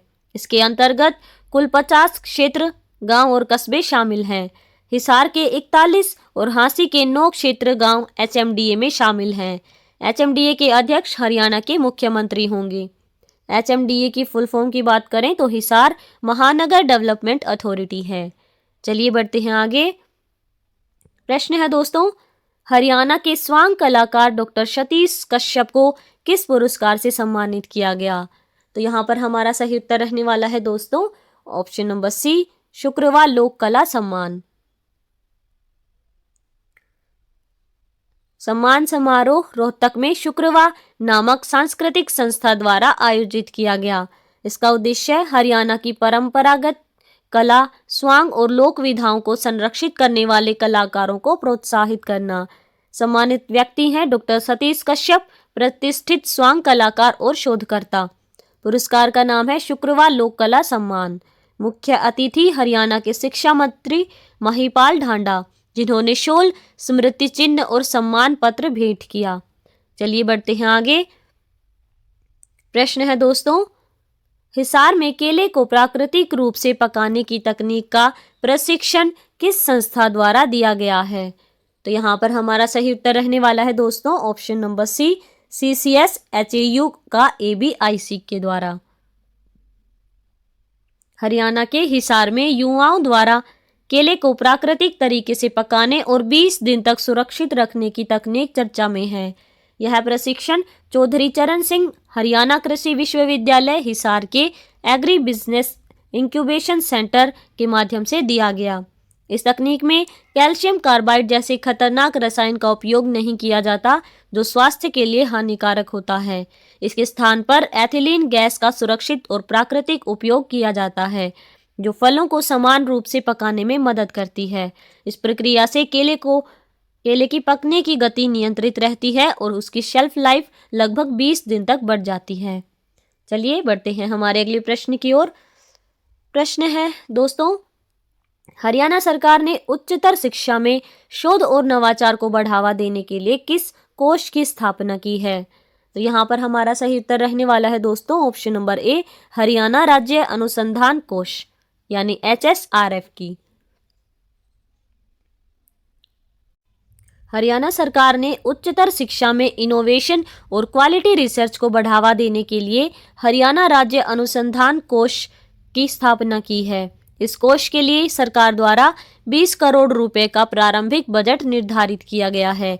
HSRF का मुख्य उद्देश्य राज्य के विश्वविद्यालयों और कॉलेजों में शोध संस्कृति को मजबूत करना और उसे पुनर्जीवित करना है। केवल औपचारिक या डिग्री आधारित शोध के बजाय उच्च गुणवत्ता वाले शोध पत्र और पेटेंट को प्रोत्साहित किया जाएगा। चलिए बढ़ते हैं आगे। प्रश्न है दोस्तों, नीति आयोग के अटल इनोवेशन मिशन के अंतर्गत किस जिले के छात्रों का राष्ट्रीय स्तर पर चयन हुआ? तो यहाँ पर हमारा सही उत्तर रहने वाला है दोस्तों option number D, Kurukshetra. NITI Aayog के अटल इनोवेशन मिशन के तहत हरियाणा के कुरुक्षेत्र जिले के 2 छात्रों ने राष्ट्रीय स्तर पर बड़ी उपलब्धि हासिल की है। गीता निकेतन आवासीय विद्यालय कुरुक्षेत्र के छात्र हर्षित और तन्मय को नवाचार भारत के देश के शीर्ष 100 प्रतिनिधियों में चुना गया है। इन छात्रों ने मार्कर टू इंक कन्वर्टर नामक एक अभिनव और पर्यावरण अनुकूल प्रोजेक्ट विकसित किया है। यह प्रोजेक्ट स्कूलों और कॉलेजों में उपयोग किए गए या सूख चुके व्हाइट बोर्ड मार्करों के पुनः उपयोग पर आधारित है। नवाचार का मूल सिद्धांत वेस्ट टू वेल्थ, जिससे प्लास्टिक कचरे में कमी लाई जा सकती है। छात्रों ने यह मॉडल अपने विद्यालय की अटल टिंकरिंग लैब में तैयार किया, जो नीति आयोग की प्रमुख पहल है। देश भर के हजारों नवाचारों में से कई चरणों की स्क्रीनिंग के बाद इन्हें शीर्ष 100 में स्थान मिला। चलिए बढ़ते हैं आगे। प्रश्न है दोस्तों, हाल ही में ओरका रेसलिंग लीग की घोषणा किसने की? तो यहाँ पर हमारा सही उत्तर रहने वाला है दोस्तों option number A, Bajrang Punia और संगीता पुनिया ने। ओलंपियन पहलवान बजरंग पुनिया और संगीता पुनिया ने एक नई अंतर्राष्ट्रीय प्रोफेशनल कुश्ती लीग ओरका रेसलिंग लीग की घोषणा की है। इस लीग में बजरंग पुनिया को चीफ रेसलिंग ऑफिसर CWO नियुक्त किया गया है। संगीता पुनिया को director women's wrestling and athlete welfare बनाया गया है। यह लीग ओरका स्पोर्ट्स प्लेटफॉर्म के अंतर्गत शुरू की जा रही है। OWL में दुनिया भर की 8 टीमें भाग लेगी और खिलाड़ियों का चयन नीलामी के माध्यम से होगा। लीग के नवंबर 2026 में शुरू होने की संभावना है। इस लीग का मुख्य उद्देश्य पहलवानों को आर्थिक रूप से सशक्त बनाना और उन्हें सम्मानजनक आय व स्पॉन्सरशिप के अवसर देना है। ओरका रेसलिंग लीग भारत में पहले से मौजूद प्रो रेसलिंग लीग से अलग और स्वतंत्र पहल है। चलिए बढ़ते हैं आगे। प्रश्न है दोस्तों, 26 ऑन 26 स्वच्छता अभियान किस शहर से संबंधित है? तो यहाँ पर हमारा सही उत्तर रहने वाला है दोस्तों ऑप्शन नंबर बी, करनाल से। करनाल नगर निगम ने गणतंत्र दिवस 26 जनवरी 2026 को 26 ऑन 26 नामक विशेष स्वच्छता अभियान शुरू किया। इस अभियान का अर्थ है 26 जनवरी को शहर की 26 प्रमुख जगहों की सफाई। इस अभियान का नेतृत्व नगर निगम आयुक्त डॉक्टर वैशाली शर्मा और मेयर रेणु बाला गुप्ता ने किया। अभियान के तहत डीप क्लीनिंग, नुक्कड़ नाटक, स्वच्छता शपथ और वेस्ट सेग्रीगेशन डेमो आयोजित किए गए। लोगों को गीले और सूखे कचरे को अलग अलग रखने के लिए जागरूक किया गया। शहर के सभी 20 वार्डों से भीड़भाड़ और गंदगी वाले 26 हॉटस्पॉट चुने गए। प्रमुख स्थलों में कर्ण लेक, NH44 फ्लाईओवर, छठघाट, गौशाला, नंदीशाला शामिल थे।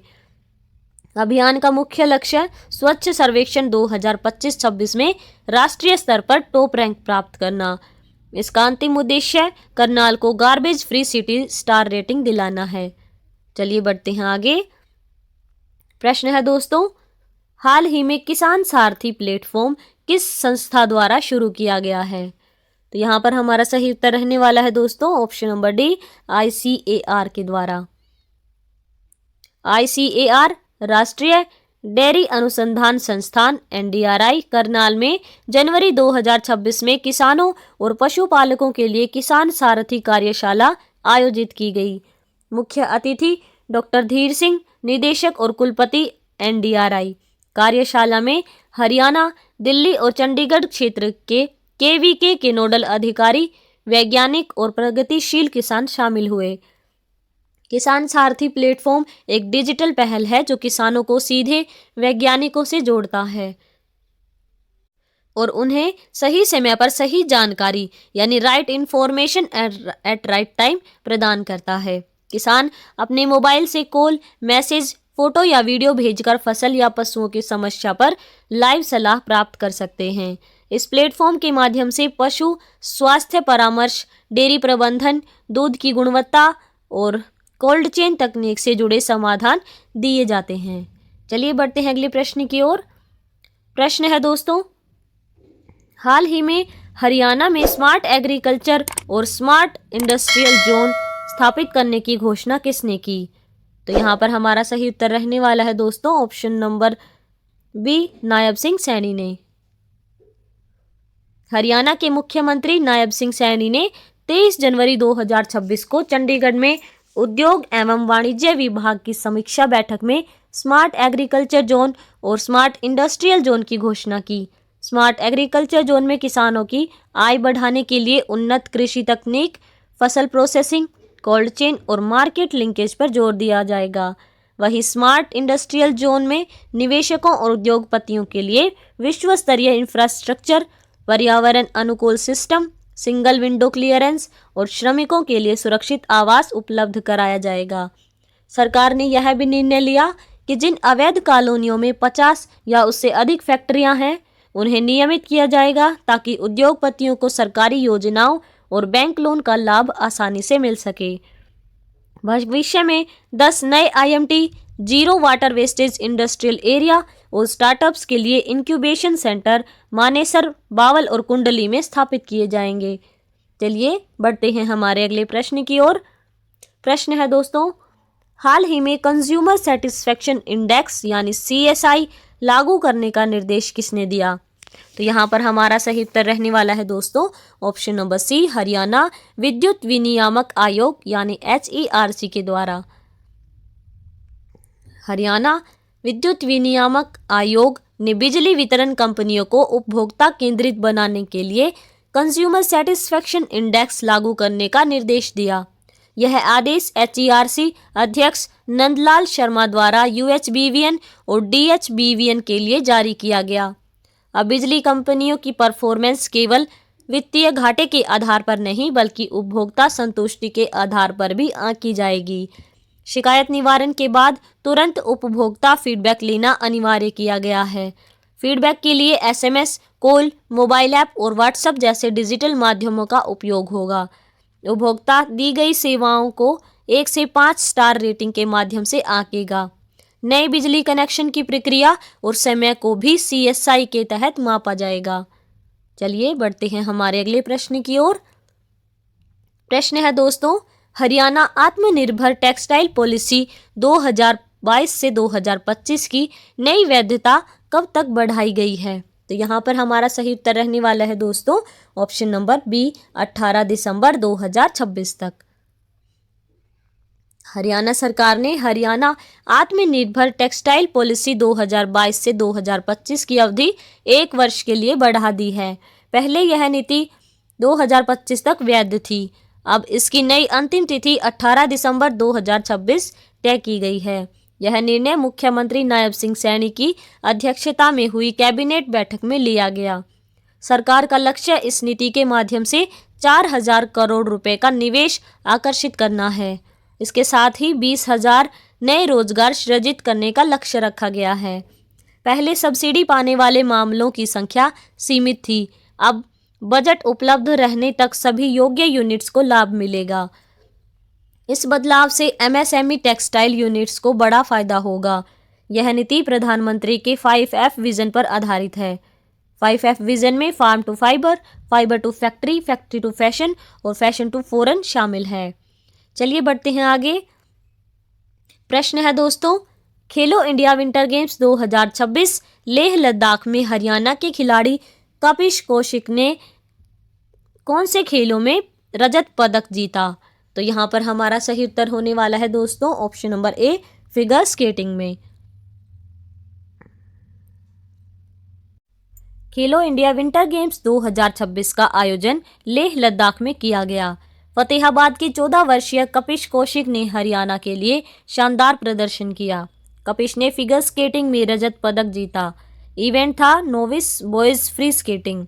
कपिश कौशिक ने इस इवेंट में 9.73 अंक प्राप्त किए। गोल्ड मेडल आदर्श सिंह रावत उत्तराखंड ने 10.21 अंक के साथ जीता। ब्रॉन्ज मेडल आरुष तिवारी दिल्ली को मिला। कपिश इस टूर्नामेंट के सबसे कम उम्र के खिलाड़ियों में से एक रहे। वे अग्रवाल कॉलोनी फतेहाबाद के निवासी हैं। चलिए बढ़ते हैं अगले प्रश्न की ओर। प्रश्न है दोस्तों, हाल ही में एसोचैम हरियाणा मैन्युफैक्चरिंग कॉन्क्लेव 2026 का आयोजन कहाँ किया गया? तो यहाँ पर हमारा सही उत्तर रहने वाला है दोस्तों ऑप्शन नंबर सी, चंडीगढ़ में। कार्यक्रम का नाम है एसोचैम हरियाणा मैन्युफैक्चरिंग कॉन्क्लेव 2026। आयोजक ASSOCHAM associated chambers of commerce and industry of India. स्थान रहा चंडीगढ़। उद्घाटनकर्ता राव नरबीर सिंह।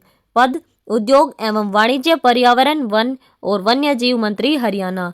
मुख्य उद्देश्य हरियाणा को ग्लोबल मैन्युफैक्चरिंग हब बनाना।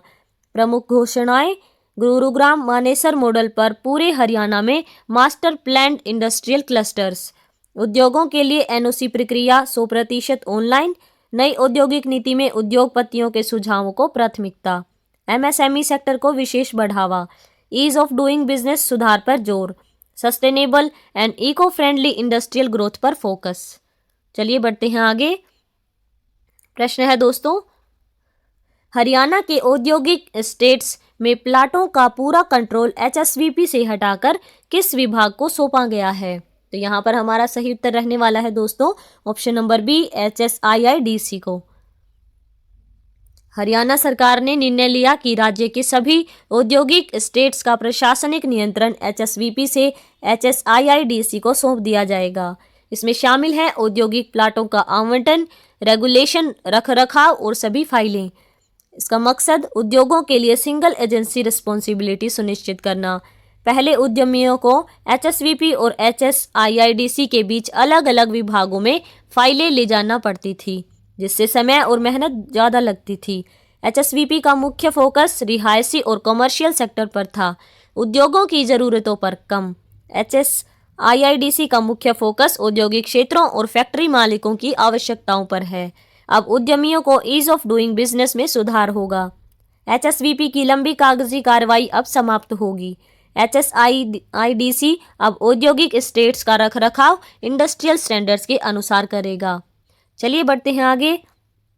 प्रश्न है दोस्तों, हाल ही में किस पुस्तक का विमोचन PGIMS रोहतक की प्रोफेसर डॉक्टर किरण दहिया द्वारा लिखी गई पुस्तक के रूप में हुआ? तो यहाँ पर हमारा सही उत्तर है दोस्तों option number C, text book of biochemistry for nursing students. हाल ही में PGIMS रोहतक के बायोकेमिस्ट्री विभाग की प्रोफेसर डॉक्टर किरण दहिया द्वारा लिखित पुस्तक text book of biochemistry for nursing students चर्चा में रही। यह पुस्तक विशेष रूप से नर्सिंग छात्रों की शैक्षणिक जरूरतों को ध्यान में रखकर तैयार की गई है और इंडियन नर्सिंग काउंसिल के नवीनतम पाठ्यक्रम पर आधारित है। पुस्तक में बायोकेमिस्ट्री जैसे जटिल विषय को सरल, सहज और छात्र अनुकूल भाषा में प्रस्तुत किया गया है। इस पुस्तक का विमोचन डॉक्टर अनीता सक्सेना, कुलपति पंडित BD शर्मा स्वास्थ्य विज्ञान विश्वविद्यालय रोहतक द्वारा किया गया। चलिए बढ़ते हैं हमारे अगले प्रश्न की ओर। प्रश्न है दोस्तों, हाल ही में हरियाणा की बिजली यूटिलिटीज के लिए ISO प्रमाणन को अनिवार्य करने का निर्णय किस संस्था द्वारा लिया गया? तो यहाँ पर हमारा सही उत्तर रहने वाला है दोस्तों ऑप्शन नंबर ए, हरियाणा विद्युत विनियामक आयोग के द्वारा। हरियाणा विद्युत विनियामक आयोग ने राज्य की सभी बिजली कंपनियों के लिए ISO प्रमाणन अनिवार्य कर दिया है। यह निर्णय जनवरी 2026 में आयोजित राज्य सलाहकार समिति की 33वीं बैठक में लिया गया। वर्तमान में हरियाणा में केवल HBGCL ही ISO प्रमाणित है, जबकि अब HVPNL, UHBVNL और DSBVN को भी ISO प्रमाणन प्राप्त करना होगा। ISO प्रमाणन का उद्देश्य प्रक्रियाओं का मानकीकरण, वैश्विक सर्वोत्तम प्रथाओं को अपनाना और कार्यप्रणाली में एक रूपता लाना है। सभी बिजली यूटिलिटीज को 3 महीने के भीतर कंज्यूमर सेटिस्फैक्शन इंडेक्स लागू करने का निर्देश दिया गया है। CSI की निगरानी JE स्तर से लेकर उपमंडल और मुख्यालय स्तर तक मासिक आधार पर की जाएगी। बैलेंस्ड स्कोरकार्ड को 4 महीने के भीतर लागू करने के निर्देश दिए गए हैं। चलिए बढ़ते हैं आगे। प्रश्न है दोस्तों, हरियाणा सरकार द्वारा सरस्वती नदी को पुनर्जीवित करने के लिए सोम नदी पर किस बैराज का निर्माण किया जा रहा है? तो यहाँ पर हमारा सही उत्तर रहने वाला है दोस्तों ऑप्शन नंबर सी, सोम सरस्वती बैराज। हरियाणा सरकार ने सरस्वती नदी के पुनरुद्धार के लिए सोम सरस्वती बैराज बनाने का ऐतिहासिक कदम उठाया है। बैराज का उद्देश्य सोम नदी के अतिरिक्त पानी को रोककर इसे सरस्वती नदी की पुरानी धारा में मोड़ना, ताकि नदी में साल के 12 महीने जल प्रवाह सुनिश्चित हो। स्थान की बात करें तो यमुनानगर जिले के आदि बद्री के पास, जिसे सरस्वती नदी का उद्गम स्थल माना जाता है। तकनीकी विवरण, बैराज के साथ आदि बद्री डैम का निर्माण भी किया जा रहा है, जिसकी भंडारण क्षमता 224 हेक्टेयर मीटर है। पानी को सरस्वती जलाशय तक ले जाने के लिए लगभग 7.5 किलोमीटर लंबी पाइपलाइन बिछाई जाएगी। चलिए बढ़ते हैं आगे। प्रश्न है दोस्तों, हरियाणा के किस औद्योगिक क्षेत्र IMT में जीरो वाटर वेस्टेज का पायलट प्रोजेक्ट शुरू किया जा रहा है? तो यहाँ पर हमारा सही उत्तर रहने वाला है दोस्तों option number A, IMT Manesar में। हरियाणा के मुख्यमंत्री नायब सिंह सैनी ने IMT मानेसर को जीरो वाटर वेस्टेज मॉडल के रूप में विकसित करने के निर्देश दिए हैं। इसका उद्देश्य औद्योगिक क्षेत्र से निकलने वाले वेस्ट वाटर को पूरी तरह उपचारित कर पुनः उपयोग करना, ताकि कोई भी जल बर्बाद या प्रदूषित न हो। यह जीरो लिक्विड डिस्चार्ज यानी ZLD तकनीक का उन्नत संस्करण है। स्थान की बात करें तो IMT मानेसर गुरुग्राम विशाल औद्योगिक आधार और पानी की अधिक खपत के कारण चुना गया। विस्तार योजना प्रोजेक्ट सफल रहने पर इसे IMT रोहतक, खरखोदा और फरीदाबाद में भी लागू किया जाएगा। चलिए बढ़ते हैं आगे। प्रश्न है दोस्तों, बहादुरगढ़ झज्जर के किस पुलिस अधिकारी को दिल्ली के राजघाट में गांधी स्मृति एवं दर्शन समिति सम्मान से नवाजा गया है? तो यहाँ पर हमारा सही उत्तर रहने वाला है दोस्तों option number B, ACP doctor Pradeep Khatri को। बहादुरगढ़ झज्जर के एसीपी डॉक्टर प्रदीप खत्री को दिल्ली के राजघाट स्थित गांधी स्मृति एवं दर्शन समिति परिसर में आयोजित एक समारोह में सम्मानित किया गया। पुरस्कार का नाम है गांधी स्मृति एवं दर्शन समिति सम्मान। सम्मान का आधार रहा पुलिस सेवा में उत्कृष्टता, नशा मुक्ति अभियान, युवाओं को अपराध से दूर रखने के प्रयास, सामाजिक सद्भाव और शिक्षा के प्रति योगदान। जीएसडीएस के बारे में, महात्मा गांधी के विचारों और दर्शन को प्रसारित करने वाली भारत की प्रमुख संस्था है। इसके अध्यक्ष स्वयं प्रधानमंत्री होते हैं। यह सम्मान शांति, अहिंसा और समाज सेवा के प्रति प्रतिबद्धता का प्रतीक है। चलिए बढ़ते हैं आगे। प्रश्न है दोस्तों, हरियाणा शिक्षा विभाग ने सरकारी स्कूलों में खेल सुविधाओं और बुनियादी ढांचे की निगरानी के लिए कौन सा डिजिटल प्लेटफॉर्म लॉन्च किया है? तो यहाँ पर हमारा सही उत्तर रहने वाला है दोस्तों ऑप्शन नंबर ए, खेल डेटा पोर्टल। लॉन्च की बात करें तो हरियाणा शिक्षा विभाग ने खेल डेटा पोर्टल हाल ही में लॉन्च किया। मुख्य उद्देश्य की बात करें तो स्कूलों में खेल बुनियादी ढांचे और उपकरणों का केंद्रीकृत डेटा एकत्र करना, गैप एनालिसिस, पता लगाना कि कहाँ मैदान है लेकिन उपकरण नहीं और कहाँ उपकरण है लेकिन मैदान नहीं, फंडिंग का सही उपयोग, खेल ग्रांट का सही आवंटन, स्कूलों की खेल ग्रेडिंग करना, डेटा अपलोड करने की जिम्मेदारी, खेल मैदान, स्कूल के मैदान का आकार, track, basketball, volleyball, kho kho court. खेल उपकरण की बात करें तो मैट, बैट, बॉल, नेट आदि और उनकी उपस्थिति, प्रशिक्षक, पदों की संख्या और खाली पद, खिलाड़ी छात्र, राष्ट्रीय और राज्य स्तर के पदक विजेता छात्रों का डेटाबेस। चलिए बढ़ते हैं आगे। प्रश्न है दोस्तों, हरियाणा सरकार ने पहली बार उद्योग विवादों को समझने के लिए किस परिषद का गठन किया? तो यहाँ पर हमारा सही उत्तर रहने वाला है दोस्तों ऑप्शन नंबर बी, उद्योग श्रमिक मैत्री परिषद का। हरियाणा सरकार ने औद्योगिक विवादों को हल करने के लिए पहली बार उद्योग श्रमिक मैत्री परिषद का गठन किया। यह परिषद एक उच्च स्तरीय त्रिपक्षीय निकाय है। मुख्य अध्यक्ष मुख्यमंत्री नायब सिंह सैनी, प्रमुख सदस्य श्रम मंत्री अनिल विज। परिषद में शामिल हैं औद्योगिक संगठन के प्रतिनिधि और प्रमुख श्रमिक संगठन के प्रतिनिधि। श्रम और उद्योग विभाग के प्रशासनिक सचिव में भी परिषद में सदस्य हैं। परिषद का उद्देश्य औद्योगिक विवादों का समाधान, मध्यस्थता और बातचीत से करना है। इसका लक्ष्य है हड़ताल मुक्त हरियाणा बनाना और औद्योगिक माहौल सुरक्षित रखना। चलिए बढ़ते हैं आगे। प्रश्न है दोस्तों, हाल ही में खरावड़ गांव रोहतक के सरकारी कन्या विद्यालय का नाम किसके नाम पर रखा गया है?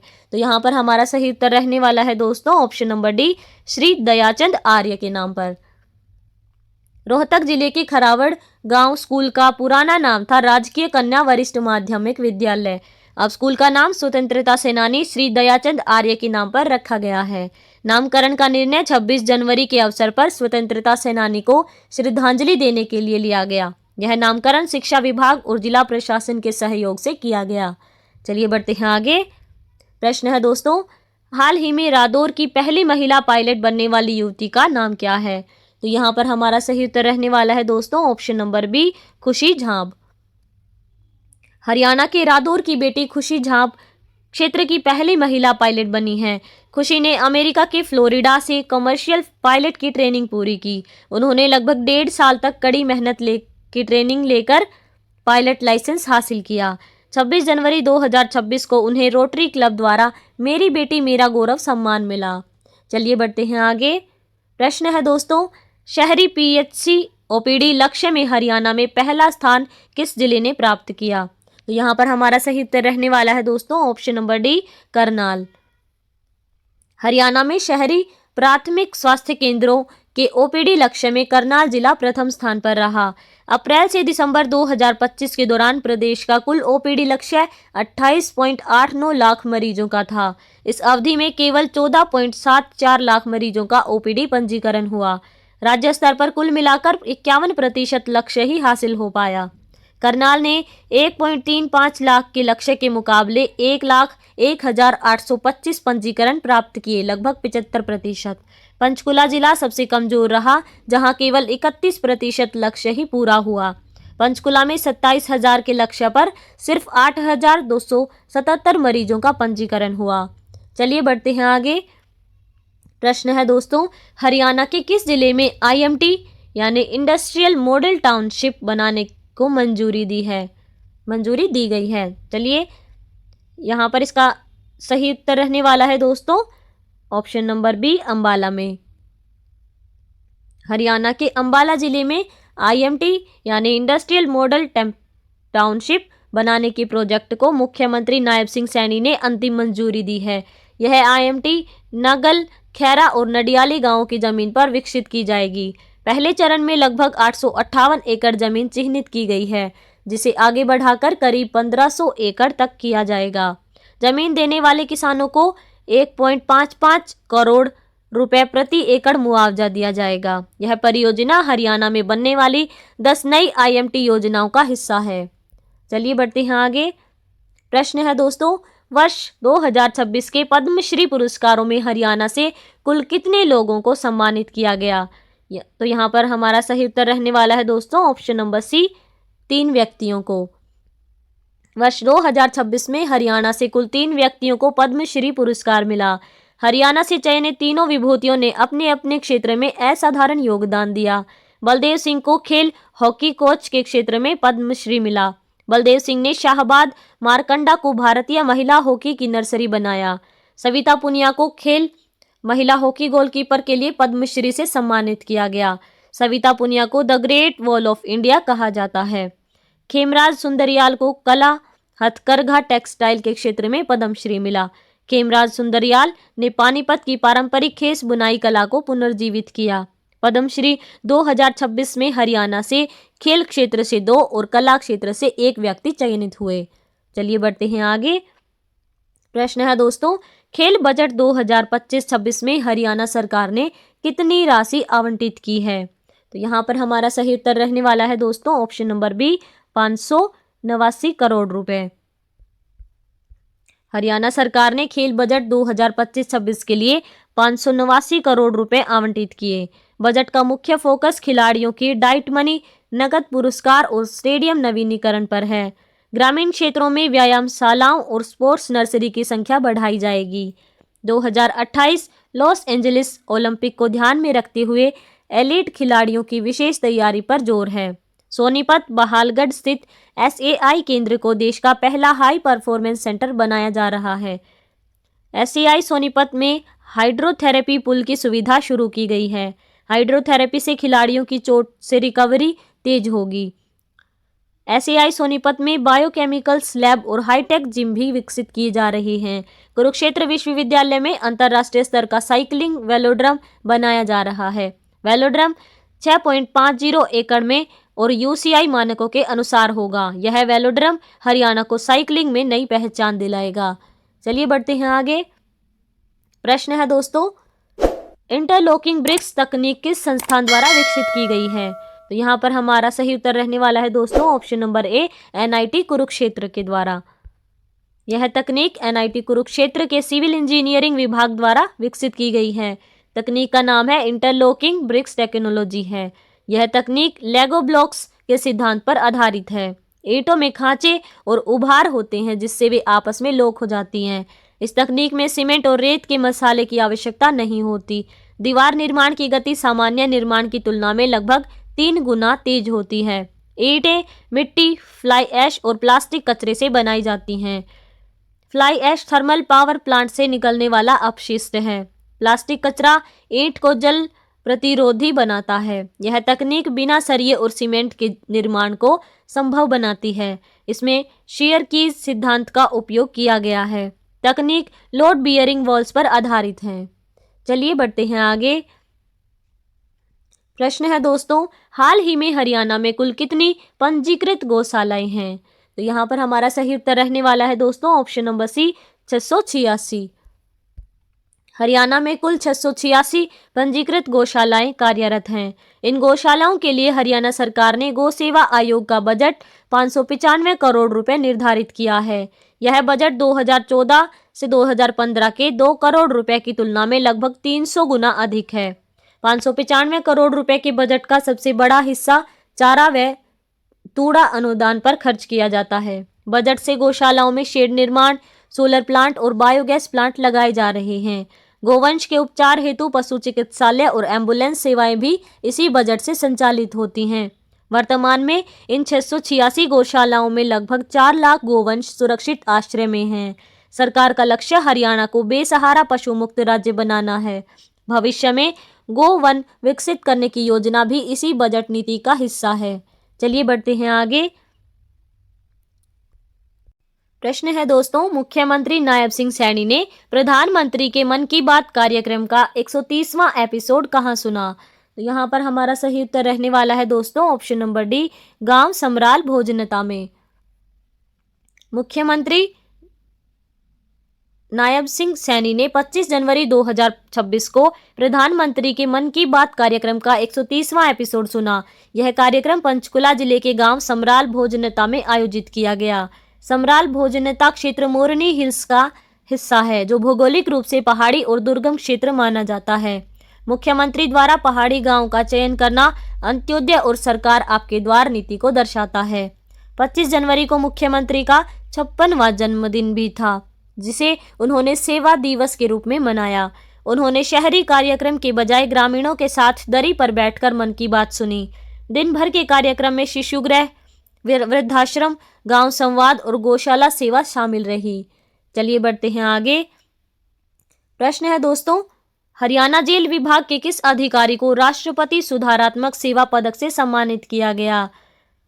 तो यहाँ पर हमारा सही उत्तर रहने वाला है दोस्तों ऑप्शन नंबर डी, सेवा सिंह को। सम्मान का नाम है राष्ट्रपति सुधारात्मक सेवा पदक। यह पदक जेल प्रशासन में विशिष्ट और सराहनीय सेवाओं के लिए दिया जाता है। पद और स्थान की बात करें तो सेवा सिंह वर्तमान में झज्जर जेल के अधीक्षक यानी सुपरिंटेंडेंट के पद पर तैनात हैं। उन्हें यह सम्मान जेलों में सुधार, कैदियों के कल्याण के लिए किए गए बेहतरीन कार्यों और उनके अनुशासित सेवा रिकॉर्ड के लिए गणतंत्र दिवस 2026 के अवसर पर प्रदान किया गया। यह पदक जेल अधिकारियों को दिया जाने वाला एक सर्वोच्च सम्मान माना जाता है, जो सुधार केंद्रों के सुरक्षित और मानवीय प्रबंधन को प्रोत्साहित करता है। चलिए बढ़ते हैं आगे। प्रश्न है दोस्तों, यमुनानगर जेल की किस महिला अधिकारी को गैलेंट्री अवार्ड्स यानी वीरता पदक से सम्मानित किया गया है? तो यहाँ पर हमारा सही उत्तर रहने वाला है दोस्तों ऑप्शन नंबर सी, पूनम को। उन्हें गैलेंट्री अवार्ड यानी वीरता पदक से नवाजा गया है। पूनम वर्तमान में यमुनानगर जेल में सब असिस्टेंट सुपरिटेंडेंट के पद पर कार्यरत हैं। यह पुरस्कार उन्हें जेल में ड्यूटी के दौरान दिखाई गई असाधारण वीरता, साहस और कर्तव्य निष्ठा के लिए दिया गया है। जेल विभाग में किसी महिला अधिकारी को वीरता पदक मिलना एक गर्व की बात है। यह सम्मान जेलों में अनुशासन बनाए रखने और कठिन परिस्थितियों में साहसी निर्णय लेने वाले अधिकारियों को प्रोत्साहित करने के लिए दिया जाता है। चलिए बढ़ते हैं अगले प्रश्न की ओर। प्रश्न है दोस्तों, हरियाणा में 44% खिलाड़ियों में विटामिन डी की कमी किसके तहत किए गए अध्ययन में पाई गई है? तो यहाँ पर दोस्तों हमारा सही उत्तर रहने वाला है ऑप्शन नंबर ए, स्वास्थ्य विज्ञान विश्वविद्यालय PGIMS रोहतक की रिसर्च स्टडी। अध्ययन का मुख्य निष्कर्ष है, रिसर्च में पाया गया कि हरियाणा के 44% खिलाड़ियों में विटामिन डी की भारी कमी है। यह चिंताजनक है क्योंकि विटामिन डी हड्डियों की मजबूती और मांसपेशियों के प्रदर्शन के लिए अनिवार्य है। रिसर्च का आधार, यह स्टडी रोहतक PGIMS के विशेषज्ञों द्वारा खिलाड़ियों के रक्त नमूनों की जांच के बाद तैयार की गई है। चलिए बढ़ते हैं आगे। प्रश्न है दोस्तों, केंद्र सरकार ने promotion of sustainable food system in India योजना के लिए हरियाणा के कौन कौन से जिलों को चुना? तो यहाँ पर हमारा सही उत्तर रहने वाला है दोस्तों ऑप्शन नंबर ए, करनाल और कैथल को। इस योजना के लिए हरियाणा के करनाल और कैथल जिलों का चयन किया गया है। इसका मुख्य लक्ष्य फसल विविधीकरण को बढ़ावा देना है। इसके तहत खरीफ सीजन में धान जैसी अधिक पानी वाली फसलों के स्थान पर कम पानी वाली वैकल्पिक फसलें उगाने पर जोर दिया जाएगा। अन्य राज्य की बात करें तो हरियाणा के अलावा इस योजना में पंजाब, छत्तीसगढ़ और ओडिशा को भी शामिल किया गया है। चलिए बढ़ते हैं हमारे अगले प्रश्न की ओर। प्रश्न है दोस्तों, हाल ही में हरियाणा के नए ACS होम के रूप में किसे नियुक्त किया गया? तो यहाँ पर हमारा सही उत्तर रहने वाला है दोस्तों option number D, Sudhir Rajpal को। हरियाणा सरकार ने 27 जनवरी 2026 को बड़ा प्रशासनिक फेरबदल किया। सुधीर राजपाल को हरियाणा का ACS एडिशनल चीफ सेक्रेटरी नियुक्त किया गया। सुधीर राजपाल 1990 बैच के एक वरिष्ठ IAS अधिकारी हैं। बात करें उनकी प्रमुख जिम्मेदारियों की तो गृह विभाग, जेल, सीआईडी और एडमिनिस्ट्रेशन ऑफ जस्टिस शामिल हैं। बात करें अतिरिक्त प्रभार की तो environment, forest and wild life विभाग संभालेंगे। पूर्व पद की बात करें तो health and family welfare, medical education and research, Ayush विभाग। चलिए बढ़ते हैं हमारे अगले प्रश्न की ओर। प्रश्न है दोस्तों, हाल ही में इंटीग्रेटेड ऑनलाइन पोर्टल किस राज्य ने लॉन्च किया है? तो यहाँ पर हमारा सही उत्तर रहने वाला है दोस्तों ऑप्शन नंबर ए, हरियाणा ने। हरियाणा स्वास्थ्य विभाग ने इंटीग्रेटेड ऑनलाइन पोर्टल लॉन्च किया। पोर्टल 28 जनवरी 2026 को सीएम नायब सिंह सैनी द्वारा लॉन्च किया गया। इसका उद्देश्य स्वास्थ्य सेवाओं में पारदर्शिता और डिजिटल गवर्नेंस बढ़ाना, पूरी प्रक्रिया को पेपरलेस बनाना लक्ष्य है। पोर्टल खासतौर पर हेल्थ प्रोफेशनल्स के लिए डिजाइन किया गया। एनओसी अब डिजिटल रूप में जारी होगा। गुड स्टैंडिंग सर्टिफिकेट भी ऑनलाइन मिलेगा। रजिस्ट्रेशन सर्टिफिकेट डिजिटल फॉर्म में उपलब्ध होगा। सभी प्रमाण पत्र डिजी लॉकर से लिंक किए गए हैं। पोर्टल में हेल्थ जॉब पोर्टल भी जोड़ा गया है। रजिस्ट्रेशन और लाइसेंस रिन्यूअल अब ऑनलाइन संभव है। चलिए बढ़ते हैं आगे। प्रश्न है दोस्तों, खेलो इंडिया शीतकालीन खेल 2026 के लद्दाख चरण में पदक तालिका में प्रथम स्थान किस राज्य ने प्राप्त किया? तो यहाँ पर हमारा सही उत्तर रहने वाला है दोस्तों ऑप्शन नंबर ए, हरियाणा राज्य ने। छठे खेलो इंडिया शीतकालीन खेल 2026 का पहला चरण लेह लद्दाख में आयोजित हुआ। पहला चरण 26 जनवरी 2026 को संपन्न हुआ। हरियाणा ने लद्दाख चरण में ऐतिहासिक प्रदर्शन किया। हरियाणा पदक तालिका में प्रथम स्थान पर रहा। हरियाणा ने कुल 4 स्वर्ण, 1 रजत और 2 कांस्य पदक जीते। दूसरे स्थान पर लद्दाख और तीसरे स्थान पर महाराष्ट्र रहा। हरियाणा की सफलता का मुख्य आधार स्केटिंग स्पर्धाएं रही। फिगर स्केटिंग और स्पीड स्केटिंग में शानदार प्रदर्शन किया गया। चलिए बढ़ते हैं आगे। प्रश्न है दोस्तों, हाल ही में वननेस ग्लोबल समिट 2026 का आयोजन कहाँ हुआ? तो यहाँ हमारा सही उत्तर रहने वाला है दोस्तों option number B, CUH Mahendragarh में। वननेस ग्लोबल समिट 2026 का आयोजन हरियाणा केंद्रीय विश्वविद्यालय महेंद्रगढ़ में हुआ। यह एक अंतर्राष्ट्रीय वेलनेस एवं ध्यान सम्मेलन था। सम्मेलन 23 से 25 जनवरी 2026 तक 3 दिनों तक चला। कार्यक्रम का स्वरूप ऑनलाइन अंतर्राष्ट्रीय सम्मेलन था। इसका आयोजन वुमेन एम्पावरमेंट सेल, IIC और रिसर्च एंड डेवलपमेंट सेल ने मिलकर किया। सम्मेलन कुलपति प्रोफेसर टंकेश्वर कुमार के संरक्षण में आयोजित हुआ। सम्मेलन का मुख्य उद्देश्य मानसिक स्वास्थ्य और वेलनेस को बढ़ावा देना था। चलिए बढ़ते हैं हमारे अगले प्रश्न की ओर। प्रश्न है दोस्तों, PU स्पोर्ट्स एक्सीलेंस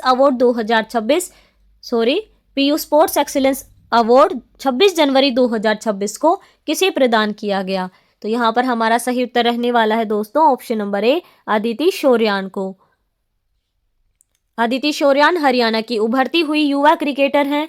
उन्हें 26 जनवरी 2026 को PU का स्पोर्ट्स एक्सीलेंस अवार्ड मिला। यह सम्मान पंजाब यूनिवर्सिटी द्वारा दिया गया। PU ने पहली बार स्कूल स्तर की खिलाड़ी को यह अवार्ड दिया। अवार्ड PU की कुलपति प्रोफेसर रेणु विग ने प्रदान किया।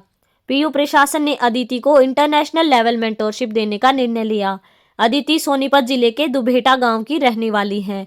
वह Carmel convent school sector 9 Chandigarh में 10वीं की छात्रा हैं। अदिति BCCI अंडर 15 और अंडर 19 स्तर पर खेल चुकी हैं। वह चंडीगढ़ अंडर 19 टीम की कप्तान भी रह चुकी हैं। MDU रोहतक ने भी उन्हें स्पोर्ट्स एक्सीलेंस अवार्ड दिया। 15 अगस्त 2025 को चंडीगढ़ स्टेट अवार्ड भी मिला। चलिए बढ़ते हैं हमारे अगले प्रश्न की ओर। प्रश्न है दोस्तों, चंडीगढ़ में पार्किंग को डिजिटल और कैशलेस बनाने के लिए किस स्कीम को लॉन्च किया गया है? तो यहाँ पर हमारा सही उत्तर रहने वाला है दोस्तों option number B, MC one pass. Chandigarh नगर निगम ने 27 जनवरी 2026 को MC one pass scheme launch की। इसका उद्देश्य शहर की पार्किंग व्यवस्था को डिजिटल, कैशलेस और आसान बनाना। अनलिमिटेड पार्किंग पास से MCC की 73 अधिकृत पार्किंग स्थल पर कितनी बार चाहे वाहन खड़ा कर सकते हैं।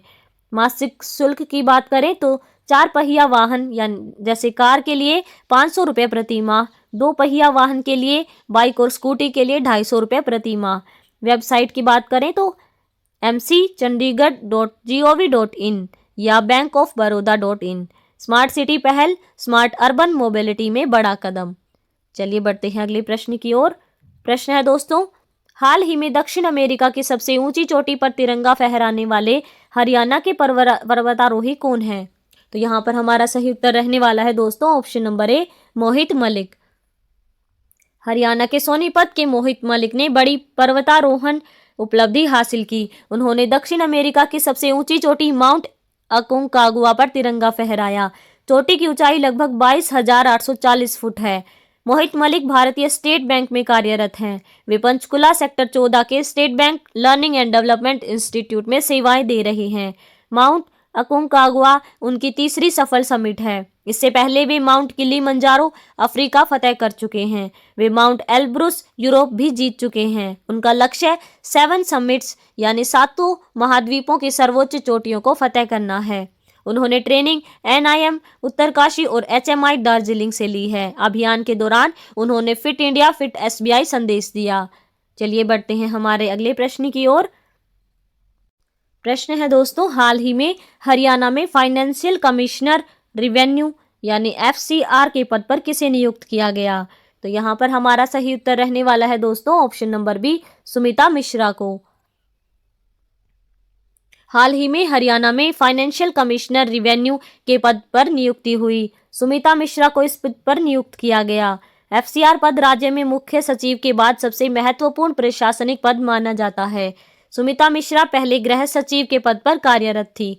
नए पद पर उन्हें रिवेन्यू एंड डिजास्टर मैनेजमेंट विभाग का प्रभार मिला। इसके साथ ही उन्हें health, medical education and Ayush विभाग का अतिरिक्त प्रभार भी सौंपा गया। चलिए बढ़ते हैं हमारे अगले और अंतिम प्रश्न की ओर। प्रश्न है दोस्तों, लगातार 602 दिन तक रोज हाफ मैराथन दौड़कर गिनीज वर्ल्ड रिकॉर्ड किसने बनाया? तो यहाँ पर हमारा सही उत्तर रहने वाला है दोस्तों option number B, Devdutt Sharma ने। भारतीय नौसेना के लेफ्टिनेंट कमांडर देवदत्त शर्मा ने गिनीज वर्ल्ड रिकॉर्ड बनाया।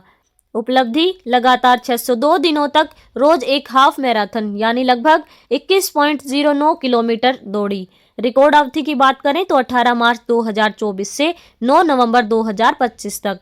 कुल दूरी लगभग 13,000 प्लस किलोमीटर। यह एक नया विश्व रिकॉर्ड है। इन्होंने इराक के धावक का 555 दिनों वाला पुराना रिकॉर्ड तोड़ा।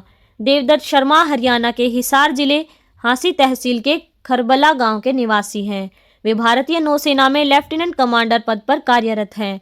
इससे पहले भी वे 82 दिन लगातार फुल मैराथन लगभग 42.2 किलोमीटर दौड़कर रिकॉर्ड बना चुके हैं। उन्हें हरियाणा का आयरन मैन भी कहा जा रहा है। दोस्तों, तो आज की वीडियो में सिर्फ इतना ही। मिलेंगे अगली वीडियो में कुछ और भी इंपॉर्टेंट क्वेश्चंस के साथ। दोस्तों, अगर आप सभी को हमारा ये वीडियो पसंद आया हो तो वीडियो को लाइक और चैनल को सब्सक्राइब जरूर कर लीजिएगा। धन्यवाद।